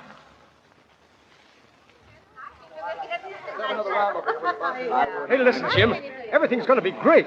You can't lose in that ship of mine, can he, Gunner? Look, he's flying your ship because he wants to, not because I want him to. Now beat it and let him alone. Yeah, okay, but the ship's in great shape. Yeah, and if you're not here when I come back, I'll understand. Yeah, okay. Hey, where's Ann? She's up in a grandstand. Hey, Jim. There's Benson. Hiya, Benson. Hiya, Jim. Glad to see you. Gunner, have you met Mr. Drake's new pilot, the mighty Benson? Oh, yeah. You guys got good seats? Could be a nice race to watch. The battle for second place is going to be vicious. Yeah, my wife's sitting pretty. You know, you could buy a lot of seats for 10 grand, pal. You're a piker. My wife's here with the kids. What do you want to disappoint all of them for? Attention, pilots for the Thompson Trophy race. On the line now. Well, that's us. Come on. Good luck, Benson. Same to you. For second place. And now, ladies and gentlemen, the big event of the year in aviation, the Thompson Trophy race for the 10 fastest planes in America. 20 times around this closed course in aviation's toughest competitive speed event. All set, Gunner. Let her go. Wait! Jim! Well, it's Annie. Yeah, and to think I left Kansas for this. Hey, I wonder what Joe's doing now. Just giving me the laugh. Uh-huh. Well, there's a sucker born every second, pal. Not anymore. I broke the mold. All clear? All clear. Well, baby, you can sing a song at 10 grand and a pocket full of dough. I'll see you at the bank. Don't do anything I wouldn't do. I won't. Oh, darling, wait. Yeah? Jim. Yeah, what? Well, I got a telegram from the landlady. Yeah, what'd she say? She hopes you win. I will. So long. So long. Here comes the Grand Mystery Race at number 7, flown by Jim Lane. Lane, you remember, won the Thompson last year in a great special. And there's the starter holding up his flag. Timers and judges are ready. And there goes the flag. They're away.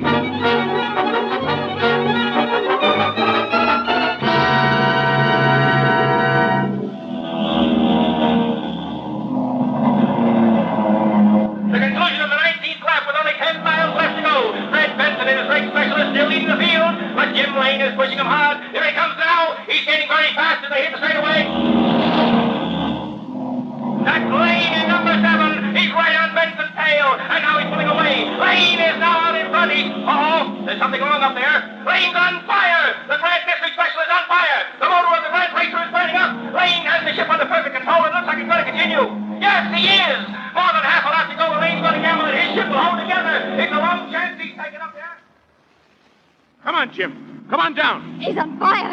Gunner, he's burning. Ah, don't be crazy. That's nothing. It's nice to have a little fire. You don't know how cold it gets up there. Oh, Jim! Jim! Besides, the guy's made of asbestos. Oh, how can you talk like that? How dare you? Oh, you little fool. Who are you talking to?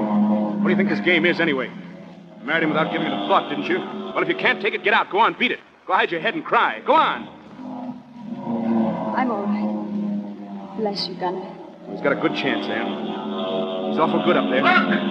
The fire is out! He dove the fire out! Oh, Jim! Come on, Jim. Come on, boy. Here he comes! The winner! He's across the line! Ladies and gentlemen, last year's winner repeats again this year. Jim Lane, flying the best race of his career in the Grand Mystery Racer, wins the Thompson Trophy race. He's coming in. Let's go get him. Hi, Ann. How's Kansas? Darling. What were you doing up there? Giving an exhibition? Oh, Jim, are you burned? No, not a blister. Well, a little bit on the hand. $10,000, baby, all for you. Benson's in trouble. Benson in number 12. Hey, his motor's quit. He looks like he's going to crash. Everybody off the field. Field guards to your stations immediately. Pull out, Benson. Pull out! Pull out!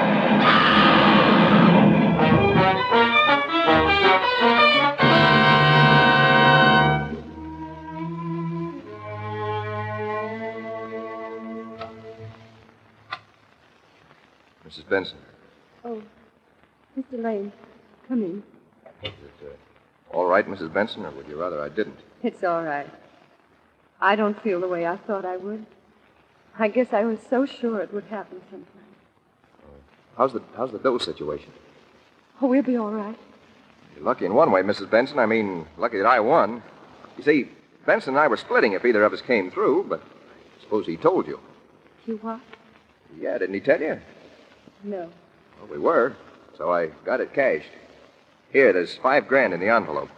Mr. Lane, please. No. You don't want me to welch on a guy because he's not here to collect it, do you?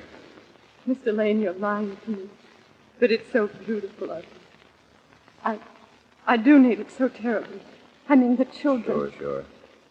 Listen, he died at his trade, see? That's a lot. Take my word for it. He died in the air. The air was Benson's business. Yes. Yes.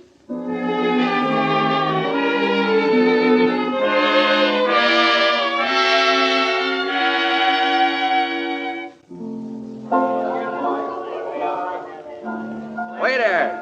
Hey, waiter, fill him up here. Fill him up. Come on, Jim. Hand it over. Where is it? I'm right here, pal. I'm right here. Come on, the dough. Oh, never mind the dough. Waiter! Now, listen, Ann. This guy started with 10 grand all in cash, and he's on a bender. Now, grab some of it, will you? I can't grab any. He's too big. Come on, let's drink. Let's drink to Benson. Fred Benson. Give me the dough, will you? Go away. Fred Benson. What license did that guy have to fly? He didn't have any. Jim. Too tough, baby. Sky looks sweet and wears a pretty blue dress, doesn't she? Yeah, well, don't kid yourself. She lives up there. She invites you up there, and when she gets you up there, she knocks you down. A nice guy like Benson. Don't think, honey. I'm not thinking, honey. I'm just telling you that Benson wasn't good enough for her. Come on, get out of the sky. I don't like you. Sure, that's her. Don't let her fool you when she looks soft and sweet. She sits in your lap and purrs, doesn't she? Yeah, well, she don't fool me none. Fire is still fire. Stuck her little tongue out of me today, didn't she? All nice and red. Kissed from Cinderella. She didn't get away with it, did she? Did she, Kansas? She got kissed right back. Yeah, and then you take her by the throat, you shake her silly, you slap her back, you put her in her place, and you give her the laugh. Dirty, scheming rotten. Darling, stop. Please. Yeah. I'm not thinking, honey. Waiter. Hey. Jim, listen. Let's go home, huh? Come on. Oh, baby, who are you? A girl. Yeah, who told you so? You did. I don't even know your name. I know yours. I'm a famous guy. Yeah. I want a blue dress. Blue? She wears a blue dress up there. Who does? Miss up there. I'd look nice in blue. No good, no good. Waiter! Gunner, will you take me home? Sick? No. No, I'm just tired. Yeah. Take her along home, Gunner. She's tired.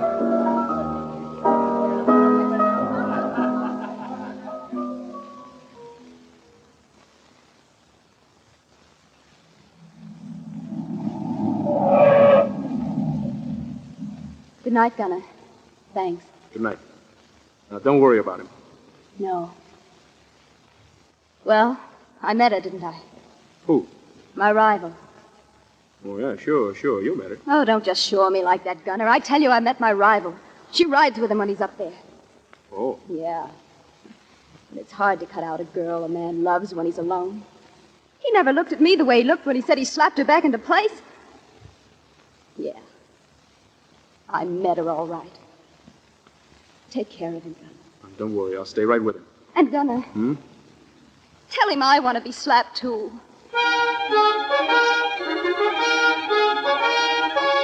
Hello? Hello, Ann. This is Gunner. Now, listen, he got away from me. I don't know. I've been making the rounds all night looking for him. Yeah, I'll find him. I don't know where, but I'll find him.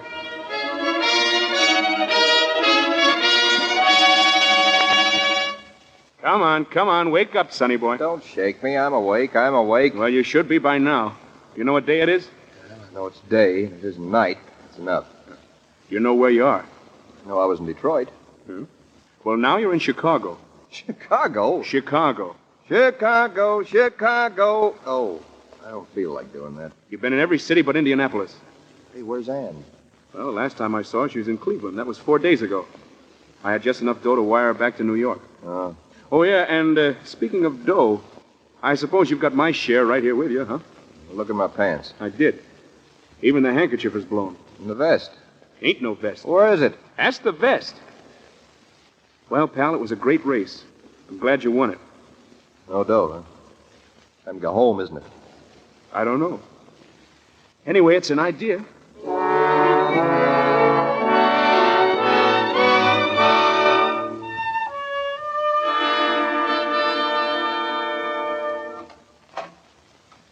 Ann, you asleep? Oh, hello. How are you, Ann? Fine. How are you, bad boy? Pretty bad boy. Feeling low? I've been up higher. Sure. I'm glad to see you, Ann. I'm glad, too. Is Gunner out there? Yeah. Come in, Gunner. Howdy. You look fine, too, Gunner. Feel great. Say, what have you been doing? That's just like him to say that like that, isn't it funny? Well, dear, you've had more fun than I have. Well, I've tried. And I've tried for 5 days to think of some way to be cross with you. Oh, Jim, if I could only hate you. What do you want to hate me for, baby? Oh, won't the landlady be glad to see you, though? Why? She likes you. Yeah? She kept asking me, when in the world will Mr. Lane be home? Oh. Say, how much do we owe her, darling? Oh, about $200, darling. Oh, well, that's nothing, is it? No. But I'll bet you haven't got all of that 10,000 left, have you? I'll bet you haven't got over 6,000 or 7,000 left. Have you? Well, no. Not over that, dear. No, not over that. Well, suppose you give me a little, darling. Sorry, Ann, I'm broke. I know you're broke. I was only teasing. But I know Mrs. Benson isn't broke. That was lovely of you, pal. I'll bet you were funny when you were giving it to her. I wish I'd been behind a screen. Hey, you knew? I guessed. Say, you're some girl. Oh? I see now. You do? What? I see what you are. You're all right. And listen, you know what I'm going to do? I'm going to do something that'll surprise you. I'm going out and grab some wine and drink to you. What a surprise. I'm drinking to a woman. Yeah, and to your mother and to your father and to the whole corn-fed state of Kansas. Now, don't go away. Well, I've been around him a long time, and that's the first time I ever heard him praise anything but himself. But you got it coming. It was swell. Why? What else do you do when there's nothing to do? It's easy to be gallant when you're doomed. What do you mean, doomed? You should ask me that. I've had 5 days to think, haven't I? And don't you think, Mr. Gunner, I've tried to walk out? I've got a ticket in my pocketbook. But I didn't go. And you shouldn't think like that because... well, there's no way to think. It's crazy. Well, this is crazy. 3 roads face us. And there's doom at the end of each. Suppose he didn't drink. He slapped her back again, and he sits around, his nerves screaming. He doesn't want to drink, but he can't help it. The second road is worse than that. He's retired from flying and works on the ground. Imagine a man with his heart in the sky, living with a woman on the ground. He wouldn't like himself very much. And I wouldn't like him either, Gunner. Oh, no. No, he's in love with a woman with wings. She's got him. And I've no way to cut her out. I can't fight the sky. Well, there's another road.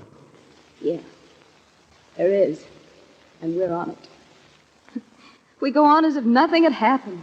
He goes in the next race, another bat, another race.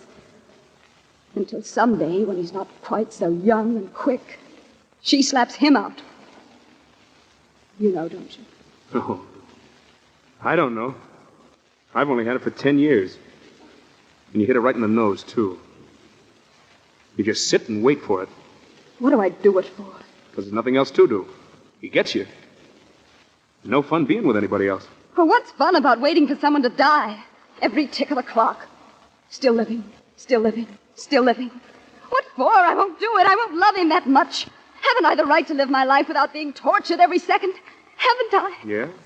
Yeah, sure. And you know what you'll do, don't you? You'll stick with him. You're hooked. You can't get away no matter how hard you try. You know that, don't you? Yeah. Yeah, I know. I know, Gunner.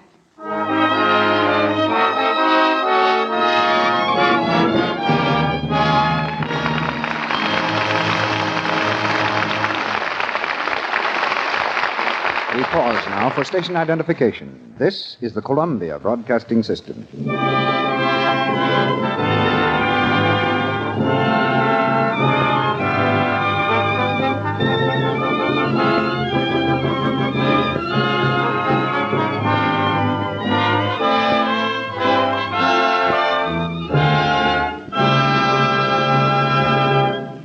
After a brief intermission, Mr. DeMille presents Robert Taylor, Rita Hayworth, and Robert Preston in Act 3 of Test Pilot. And now, here comes our young friend, Sally. Da-dum, da-dum, da-dum, da-dum, da-dum, da-dum. Say, Sally, isn't that a song from Maytime? Yes, it is, Mr. Ruick. And now's the time of year to be singing it. Everything looks so fresh and lovely. You mean everything has that springtime look?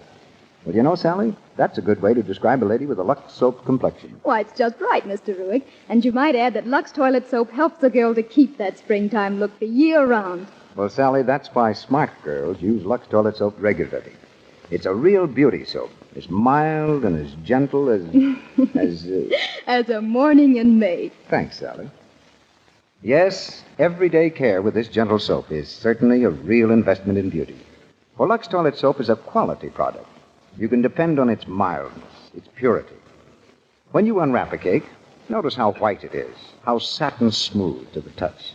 Then, compare the rich, abundant lather with that of other soaps you've used.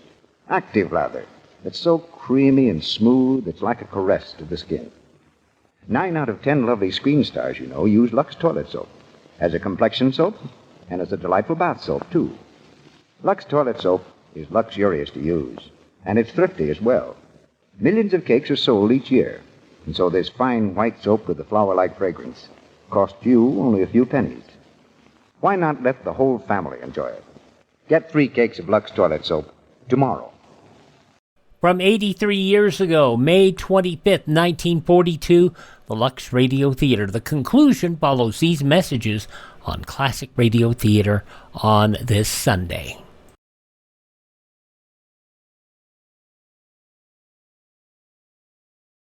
In time of disaster, natural or nuclear, medical aid may not be available. That's why one member of each family should take a Red Cross first aid or home nursing course now.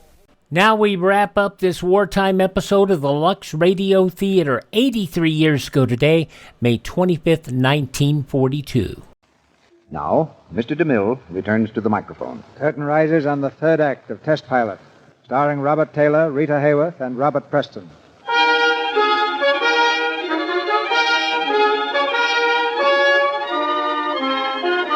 Jim Lane has a date again with his lady in the sky. This time it's a power dive, and his orders are to rip the wings off the ship. On the field, Gunner watches the sky anxiously. How high would you say he was, Gunner? About 18,000. He'll turn the nose down in a minute. Gunner. Hey, I thought you were going to stay home. Oh, it's worse. I'd rather see it. Do they always go that high? That's the idea of it. You got to get a start. How bad is it? As bad as I gathered? Remember, we don't act. I don't know, Ann. That's right, don't kid me. What's he going to do? Power dive? He's got orders to tear it wide open, and if I know Jim, he'll try. Here he comes. He's on his way, Ann. Oh, no, I wish I'd stayed home. Oh, no, I don't either. Oh, come on, Jim, come on! How much longer, Gunner? Depends. He'll pull out when he gets ready, or when the wings fall off. Let her come, Jim. Straight down. Straight down. Still living. Still living. There it goes! Gunner. He's cracked it. It's breaking up. Bail out, Jim. Bail out. Why doesn't he get out? Why doesn't he get out? He will. Give him a chance. There. There he goes. Come on, Jim. Pull that cord. That's the boy. Gunner. It's okay. Chute's open. He's okay, Ann. Still living. Still living. Ann, snap out of it. Ann!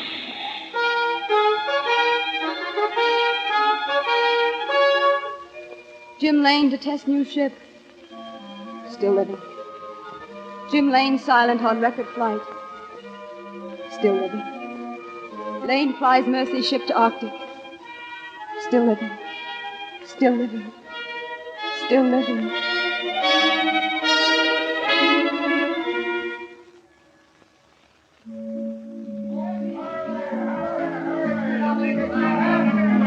Come on, you guys. What about another ride on the roller coaster? Oh, do you think you should, darling? Remember your weak horse. Oh, yeah, that's right. Yeah, and you ought to remember you're testing a ship tomorrow. Don't be morbid, Gunner. How can you think of business at a time like this, Gunner?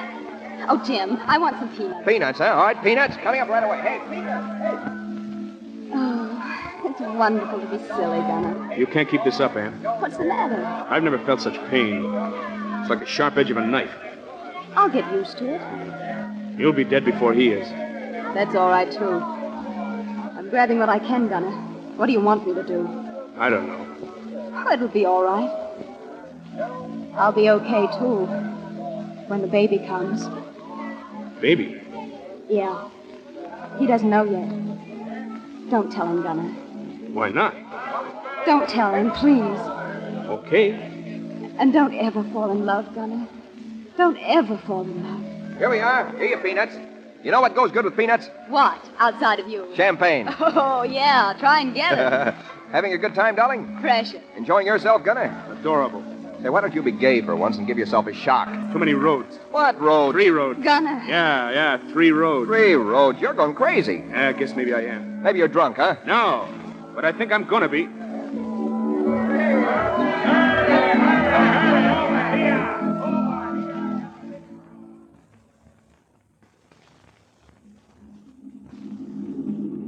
There's your ship, General. Pretty, huh? Pretty doesn't count, Mr. Drake. The Army wants to know how she'll fly. Don't worry about her. Say, how much heavier do you figure this new bomb load will run? Oh, 3 or 4 tons. That's enough. Say, have you met Lane's wife? Hey, Kansas, come here. Hello. How are you, Mr. Drake? General Ross, this is Kansas Lane. Hello, Kansas. Hello, General. Say, your plane looks like Grand Hotel. This here, Buster? This is going to be the biggest job Jim's ever done in every way, Kansas. See all that loading they're doing? Those sandbags represent the weight of the bombs and the crew. The height record for a warboat of that size is just under 20,000 feet. Well, we're up to 30. 30,000 feet. It's a way up, Kansas. 6 miles. Hiya, General. Hello, Lane. Hiya, darling. I hear you're going to have lunch with a bunch of angels. Yeah, you jealous? Yes, darling. I'd love to take that high ride with you. I've never asked you before. Can I be a bomb? I'd be twice as quiet. You know what you'd be with that dress on up there? What would I be? A little icicle. With you there? When do you take off, Lane? Right away. Give me 28,000. We'll call it a day, Jim. Right, General? Certainly. What do you give me for everything I get over 30? I feel informed. Now, you just get 28 and stop feeling so good. And those are orders. Okay. See you around, Kansas. Yeah. See you around.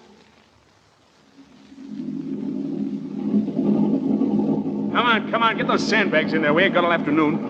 Get a move on. Take your time, Gunner. We're ready. Yeah, you've been ready all day. Now, listen, you do the flying, we'll do the loading. Now, don't give me any of your lip or I'll bust it wide open, see? Oh, yeah? Yeah, you want to see me? Here. What's the matter? Tell that guy to lay off me. Shut up. What's the matter with you? You're not the guy I know anymore, drinking and fighting. Yeah, and I'll tell you why. You're going to listen and like it, and then maybe you see. See what? Come on, see what? Nothing. I'm shooting my mouth. I don't know what I'm talking about. Now, snap out of it, sweetheart. Come on, let's go. All set there. Get in, Gunner. All set, Jim. Let her go.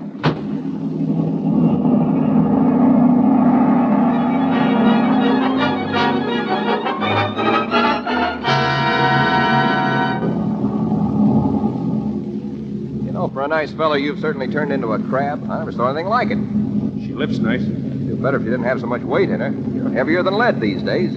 Let them know how we're doing. Calling WSR from Lane, 12,000 feet, starting up through overcast. Going on instruments, north beam. There she is. There's the sky, Gunner. We're coming, honey. Little Alice blue gown.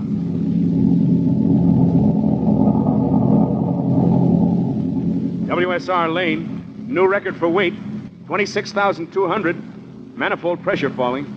Hey, we're about washed up. Not yet. Turn the heat full on. It is full on.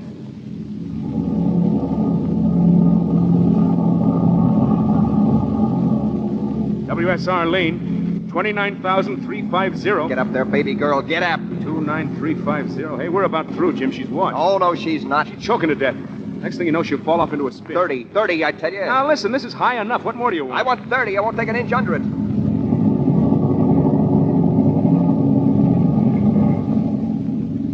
WSR Lane, 29950. 50 more. Squeeze. Hey, look, Jim, with all those sandbags back there. Squeeze. Come on, what's it read? It's almost there. A little more. Up, baby. Up, girl. Squeeze. Here it is. It's coming up. There. 30,000 even. She's over. Head up, baby. Hooray! Now look out. She's falling off. Now don't let it get into a spin. Don't worry. Listen, she's off. It's okay. Wait till we get down with her some air. You feel all right, don't you? Oh, I feel charming. I hope those sandbags hold together. I hope we hold together. WSR from Lane. We're spinning. Come on, lady, straighten out. Hey, when do we hit that thick air? We're dropping like a light. You handling your controls? I'm not touching them. It's up to you, baby. Okay, just leave your hands off. I'll pull it out, sweetheart. Oh, fine. When? Take your time. Yeah, I'm just a little impatient, that's all. Ow. What's the matter?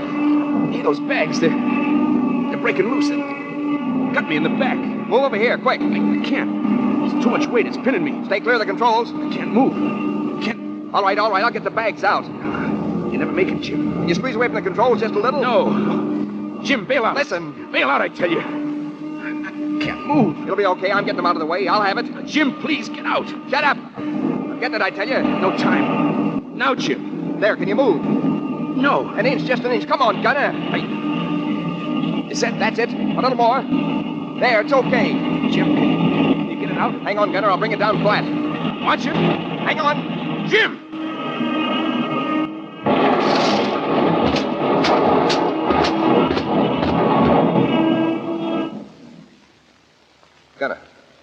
Gunner. Yeah. You all right? Yeah, sure. Oh, he's tough. Tough guy. Hey, can you move any? Sure. Just taking it easy. It feels good not to try to move. Listen, don't do anything dumb on me now. No. Jim. What? Just listen. I got so many words. So listen. Don't take anyone in my place. You're so dumb, you don't know how good I was. I was awful good, see? Give Ann a kiss, will you? Gunner, look at me. Here's a break for me, though. I won't ever have to go home and break the news to her. I leave the roads first. 3 roads. Don't die. For my sake, Gunner. That's all I'd come back for. If I could. Hey. Gunner.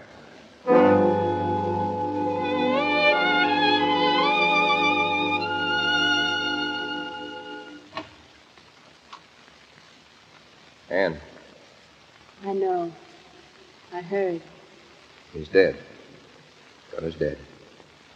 Why wasn't you? It couldn't have been you, could it? Oh, no. I've got more coming to me. I've got to get all that's coming to me. Another year, maybe. I'll go crazy for it. Ann, look at me.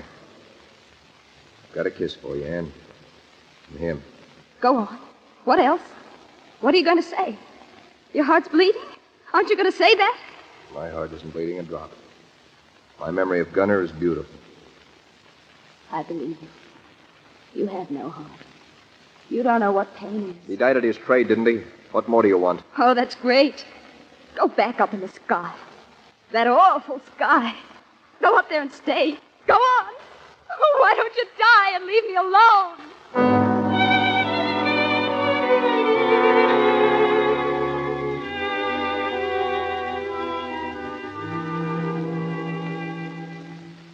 Sit down, Jim. Had you check up at the hospital, huh? Yeah, I'm okay. Not a thing wrong. Did they tell you that? No, but I'm okay. I'll take the sister ship up tomorrow. Yeah, you're a tough man, Jim. Well, how else could you figure it? Listen, I haven't started yet. I'll go back up there. I'm going back up there and pay the sky back for what she did to me. I'll pay her back. I'll wring her neck. Jim, you're not taking that plane up tomorrow. You're not going to wring her neck either. No, why not? I've just had a report from the hospital. You're grounded, Jim. Grounded? Me? They can't do that. Why? Your eyes. Grounded? That's great. That's fine. There's still a spot for you. Here, if you want it. Find a desk. It's great. Or the Army. The Army needs men on the ground, too, now. Yeah, guess that's it. I don't know. Oh, talk it over with Ann and let me know, huh? Yeah, sure. So long, Drake. So long, Jim.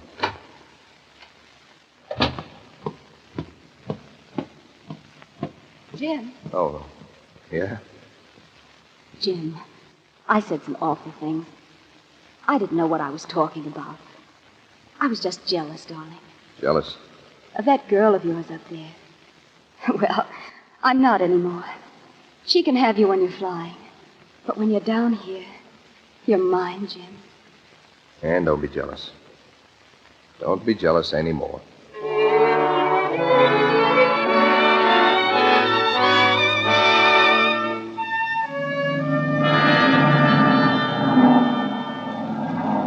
All right, you cadets. I've been talking for 30 minutes to you boys, and you're probably looking wise and giving me the bird. Anybody got any questions? All right, good luck. Get up there and fly. Okay, you said it. I've been waiting all I wanted to hear. Jim! Hey, what are you doing here? I brought a friend. Hello, Jim. Oh, well, hi, son. Mother said I could watch the airplane. Why, sure. There they are, son, just taking off. Gee, look, Mother. Come on, Barney, get up there. Oh, why can't I get in there and show him? Look at me. A man spends all his life getting somewhere, and where's he end up? On the ground, just where he started. Jim, when I grow up, I'm going to be a pilot. I'm going way up in the sky. Way, way up. You'll have to ask your mother about that, son. 4 years old. And he's starting to think about girls.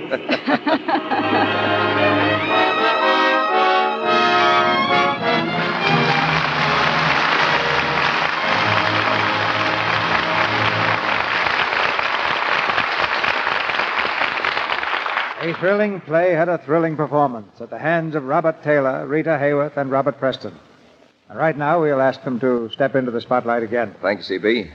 One look at the sky will convince anyone that aviation is the most exciting topic of the moment.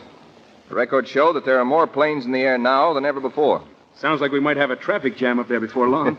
Yes, what about accidents? Now, in spite of all the planes in the air, Rita, America's safety record is still the best in the world. The figures prove it. Well, even though the Army has cut the length of time spent in training pilots, I believe they've also cut the accident rate. It was done through new methods of training, methods that ensure greater safety. And that record is something we're all proud of. And now, Mr. DeMille, if I may, I'd like to say just a word about the product back to this theater, because Lux soap is an old friend of mine. I use it every day. It's the finest way I found to care for my complexion. We're glad to hear that Lux soap has had a part in one of Hollywood's greatest success stories, Rita. I mean, the story of your career, of course. Well, what's happening here next week, C.B.? I think you'll be interested, Bob. To begin with, the play is the Samuel Goldwyn hit, Ball of Fire. And our stars are Barbara Stanwyck and Fred McMurray. Why doesn't somebody tell me these things? Well, it's one of the comedy successes of the year, Bob. The romantic story of a professor, that's Fred McMurray, who is studying slang and learns more than he bargained for from a dancer named Sugar Puss O'Shea. That's the part Barbara Stanwyck played in the picture, of course. Well, it should be a great show, C.B. Fred McMurray's one of my favorites. Haven't you forgotten someone, Bob? Forgotten? Oh, yes, Barbara Stanwyck. She's good, too. Say, C.B., I know you're at work on a Mexican picture, but I think you'll should let us all in on that other drama you've been whispering about all week. Well, it's no secret any longer, Bob. The agreement was made in Washington the other day. I'm going to film the story of Dr. Wassell. Oh, that's the Navy doctor that the President told the nation about on the radio a couple of weeks ago, isn't it, Mr. DeMille? Yes, Rita. The humble man of medicine who single-handed evacuated 9 wounded and helpless naval heroes from Java, ran the Japanese blockade, and brought them to safety in an Australian port 1,500 miles away. Dr. Wassell has been awarded the Navy Cross. It's a great story, and part of every dollar paid at the box office will go to Navy relief. Well, that'll be good news to all Americans, Mr. DeMille. Good night. Good night. Good night. Good night. Good night. Happy landings tonight and every night to our American airmen.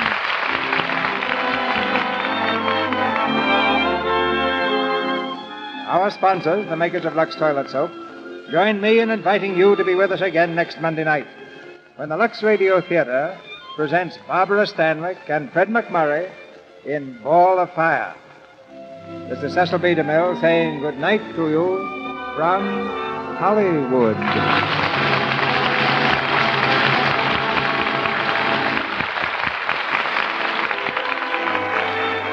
The current Look magazine has an article of great interest to all our listeners. The story and pictures of Cecil B. DeMille's 30 years in Hollywood, along with scenes from Lux Radio Theater rehearsals. Heard in tonight's play were Cy Kendall as Drake, Fred Mackay as Joe, Bea Benaderet as Mrs. Benson, Verna Felton as Mrs. Barton, Charles Seal as announcer, Howard McNear as Grant, and Tris Coffin, Tudor Williams, Warren Ash, and Bobby Larson. Tune in next Monday night to hear Barbara Stanwyck and Fred McMurray in Ball of Fire. Our music was directed by Louis Silvers, and your announcer has been Melville Ruick. This is the Columbia Broadcasting System.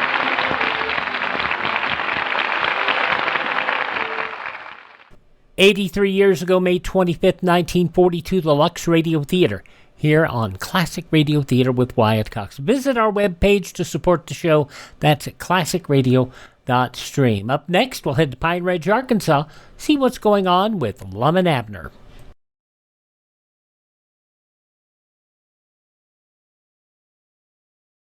Two weeks, 14 days, 326 hours. Every second that your family could be exposed to radiation after a nuclear attack. Radiation that kills. To survive, a fallout shelter is a necessity. Equipment and supplies are essential. Now, Survive All Shelters, one of the nation's leading manufacturers of fallout shelters, offers a basic equipment kit with a Conelrad high-powered radio, transistor operated for long battery life, a complete, fully stocked first aid kit, a heavy-duty fire extinguisher, emergency water containers, a chemical toilet for protection against contamination and disease, extra-strength Saran and Rayon bunks, a radiation meter and individual dosimeters. your protection every second of each hour of every day. See a survival shelter now. I've had people tell me they get a real kick out of those survival fallout shelter spots. And it was a big thing back in the day. Alrighty. Let's see what's going on now in Pine Ridge, Arkansas with Lum and Abner. We're going back to that same date, 83 years ago, May 25th, 1942. The makers of Alka-Seltzer bring you Lum and Abner.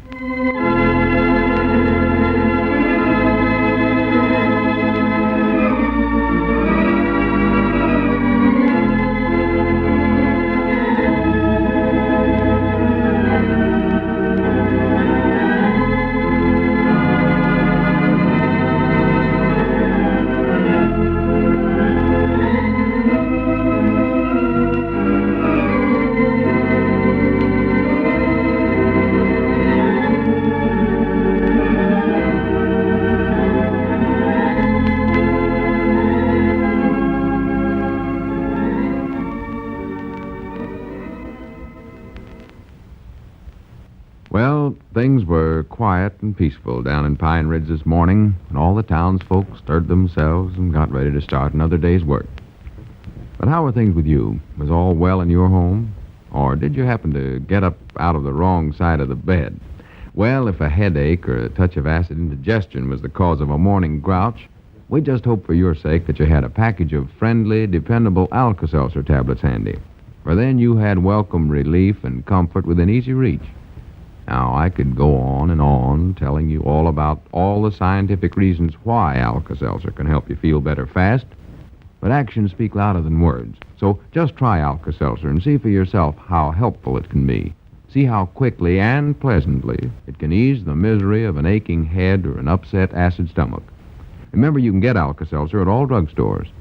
Get a package for home and keep one at work, too. And incidentally, your druggist also serves Alka-Seltzer by the glass at the soda fountain. And now, let's see what's going on down in Pine Ridge. Well, by writing a fake letter that told of buried jewels and valuable silver pieces, Squire Skimp tricked Lum and Abner into buying a worthless piece of property. After Squire had left, the old fellows discovered that the letter had been written on Squire's typewriter, and thus they realized that M.K. Skimp had swindled them again. As we look in on the little community today, we find Lum in the Jot 'em Down store and library. Abner is just entering. Listen. Abner, how many times do I have to tell you not to slam that screen door? I'm sorry, I forgot. Doggies, Lum, you ought to see Cedric over at that old Hurley place. What's he doing over there? He's over there just digging for all he's worth. I reckon I ought to have told him about that letter we got from Mr. Trafford telling about them buried jewels and stuff over there. Well, didn't you tell him that was a fake letter? That it was actual wrote by Squire Skimp? Why, sure, I told him, but you know Cedric, he wouldn't believe that part of it. He's bound and determined that he's going to dig till he finds a treasure, he says. Oh, for goodness sake. Why, he's got holes dug all over that place. Looks like a big gopher's been working over there. Well, for the land's sakes, if he ain't got an arv... Who ain't got an arv? Cedric? No, Squire Skimp. Look at him there. Coming up there just as big as life, starting right in here. Well, I phoned him and asked him to come over here. I want to have a talk with him. After he tricked us into buying that no-good piece of property, I thought you said you weren't going to have no more to do with him long. Well, that's what I want to talk to him about, Abner. I've decided he ain't going to get away with this. Huh? I'm going to try to get our money back or get back that note we signed. Oh. We ain't got no $250 to throw away on a worthless piece of ground. $373 is what it was. Yeah, with the interest added onto it. Oh, yeah. I still don't see how he figured that much interest. But he done it so fast, I couldn't follow him. No, mind out there. Howdy, Squire. Yeah, howdy, Squire. Come on back. Well, gentlemen, marvelous weather we're having. Wonderful day. Uh-huh. You wanted to see me about some little matter, did you, Lum? Yeah, but it ain't no little matter, Squire. It's a $373 matter. We want our note back. What's that, Lum? You want your note back? Yes, sir. We don't want to have no part of that rundown piece of property you sold us. That's our time, Lum. Well, now, just a minute here, Lum. I sold you that property fair and legal. Well, I don't believe you did. Yes, I did, Either too. fair or legal. I did, Lum. As a matter of fact, I never sold it to you. You bought it. It was your own idea. You asked me to sell you that lot, Lum. I didn't approach you on the matter. In fact, you begged me to. Yeah, but you just tricked us into saying that. Why, that's the most ridiculous thing I've ever heard of. If you will recall, Lum, I even tried to talk you out of buying that lot, and you wouldn't listen to me. I know you did, but that was just a part of the scheme. You wrote that letter to us yourself, and you know it. Letter? What letter is that, Lum? Don't act so innocent, Squire. You know what I mean. The letter was signed O.W. Trafford, Jr., but we got proof that it was actually you that wrote it. Proof? Why, that's ridiculous, Lum. I never heard of such a store in my life. Ridiculous. Yes, it is. Well, you better get that letter T fixed on your typewriter before you try any more schemes like this. What's that? Abner, go get both the letter and the deed that Squire gave us. Yeah, sure. Whereabouts are they, Lum? They're back there in the feed room, I think, right on that table next to the printing press. Oh, yeah, I'll get them. Well, hurry up. Well, now, just a minute, Lum. What is all this about a letter T? What are you referring to? You'll see in just a minute, quick as Abner gets back. See, all the letters T are sort of crooked and up higher than the other letters in the deed and the letter from Mr. Trafford both. Well, that could be merely a coincidence, Lum. No, you're falsely accusing me here, Lum. Basing your whole case on circumstantial evidence. That's the only thing you have. Well, I don't know what we're basing it on, but we're aiming to get our note back. I can tell you that right now. Well, I'm very sorry to see you taking this attitude, Lum. Jumping at conclusions and indicting an innocent man. That's what you're doing. What did you say the name was, Lum? The name of this gentleman that you referred to who wrote you the letter? Oh, you know as well as I do what his name is. O.W. Trafford, Jr. It's a pretty fancy name you studied up there. Well, now, right there is just one example of how wrong you are, Lum. I never fabricated that name. There actually was a family by the name of Trafford that lived in Pine Ridge, and there's records to prove it, too. Well, there might have been some Traffords for all I know, but none of them wrote that letter. I know that for sure. Goodness, what's keeping Abner? He never can find anything. Lum, I can take you right into the county seat to the courthouse and show you where at one time there was a Bertram F. Trafford that lived right here in Pine Ridge. Just a second, Squire. I better go find them things myself. You wait here, Squire. Hurry up, Lum. I'm a busy man. Perhaps we better continue this some other time, Lum. No, you stay right there now. We'll straighten it up right now. I'll be back there. Well, I haven't time, Lum, to fool around on things like this.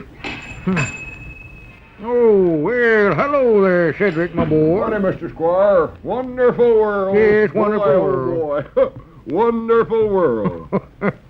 Well, what are you so elated and excited about, Cedric? Is Mr. Abner here? Why, yes. He's back in the feed room there. Did you want to see him? Yes, Mom. I wanted to tell him he's all wrong about the old Hurley place. Oh, what's that? He said there wasn't no buried treasure over there, but I found them. Boy. What? Cedric? You found them? What did you find? Silver dollars. What? I've been digging them up over there as fast as I can. I pick one up and dig another shovelful and pick another up. And dig another shovelful and pick another up. Cedric, are you sure about this now? Oh, yes, Mom. I bound you's 1,000,000 or 1,000 of them over there. Well, I swan to goodness. Cedric, don't say anything about this to Lum or Abner. Don't say nothing to him about it. No, don't mention the subject at all, Cedric. Well, that's the reason I come over here, to tell them about it. Yes, I know, Cedric, but you see, well, just a minute, my boy, just a minute now. I've got something here for you. Yes, here. Here's a $5 bill. Now, you take that. Run along, enjoy yourself. Go get your girl Clarabelle and take her in the county seat to picture show. No, Ma, I don't want that. I can get all the money I want. Just dig it up like you do potatoes. Oh, yes, well, I tell you, Cedric, let me talk to Lum and Abner before you tell them anything about this. Let's just sort of keep this for a surprise for them. Just a secret between me and you. Surprise, huh? Oh, yeah. Play a Josh on him, huh? That's it, Cedric. That'd be a good one, won't it? Yes, you're a fine boy, Cedric, fine boy. And another thing, I'm a very busy man today, Cedric, and I came over here to see Lum and Abner on some business, and I must get it done in a hurry, you know. I've got to talk to them. So, wait a minute. Be quiet now. Here they come. Remember, Cedric, this is our little secret now. Surprise! No, Cedric, not yet. Oh, well, did you find them, Lum? Yeah, they'd slipped down back of the table. Oh, well. Hello, Cedric. Hello, Mr. Lum. Yeah, howdy, Cedric. All right now, Squire. Just look at these papers here, and we'll show you a thing or two. Looky here. Well, I hardly think that this is a significant point, Abner. Go ahead and look at them, Squire. Oh, yes, I see them. If this deed and that letter weren't wrote on the same typewriter, I'll eat both of them.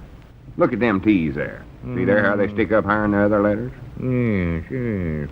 Well, I will admit, Lum, there is a slight similarity there, but I still say that it could be merely coincidence.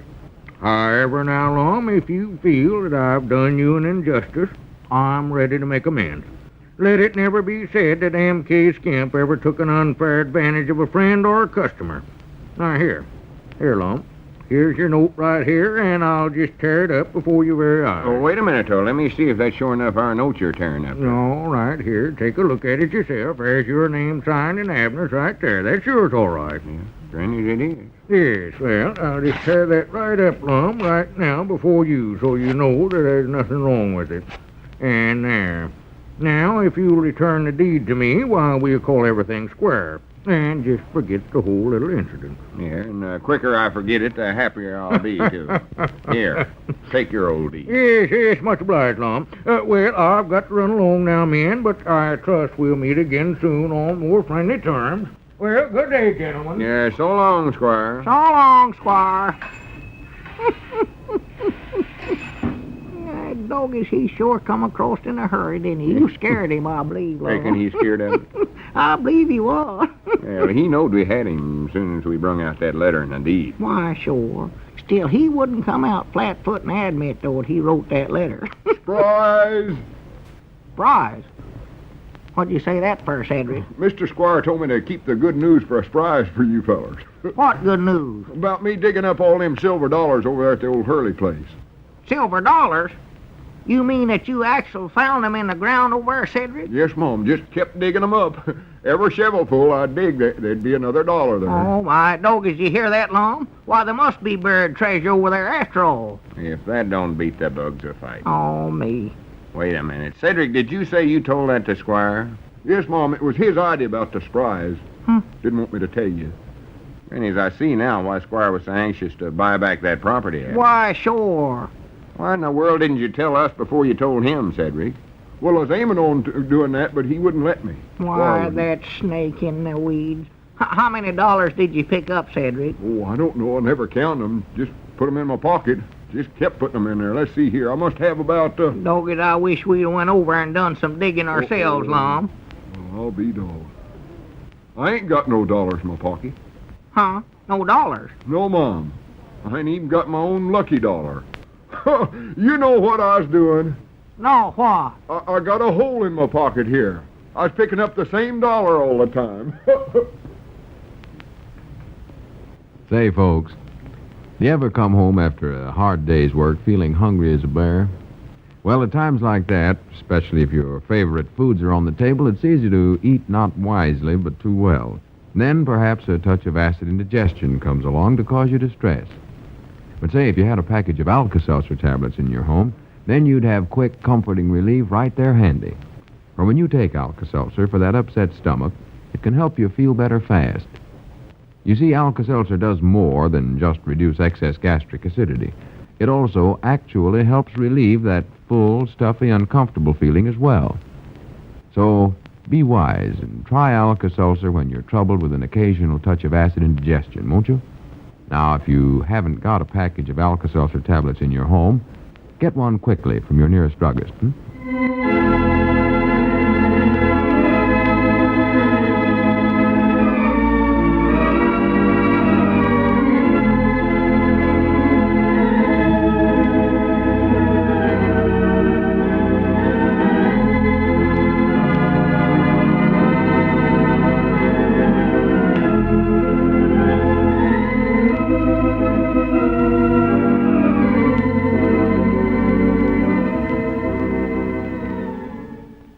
Cedric saved the boys again, didn't he? There you have it. Lum and Abner, 83 years ago, May 25th, 1942, here on Classic Radio Theater with Wyatt Cox. We'll get to more comedy tomorrow with Fred Allen, Rudy Valley and the Royal Gelatin Hour, the CBS Radio Workshop, and another episode of Lum and Abner, so I hope you'll be with us tomorrow. Have yourself a great day. I'm Wyatt Cox. We'll be back with more Classic Radio Theater.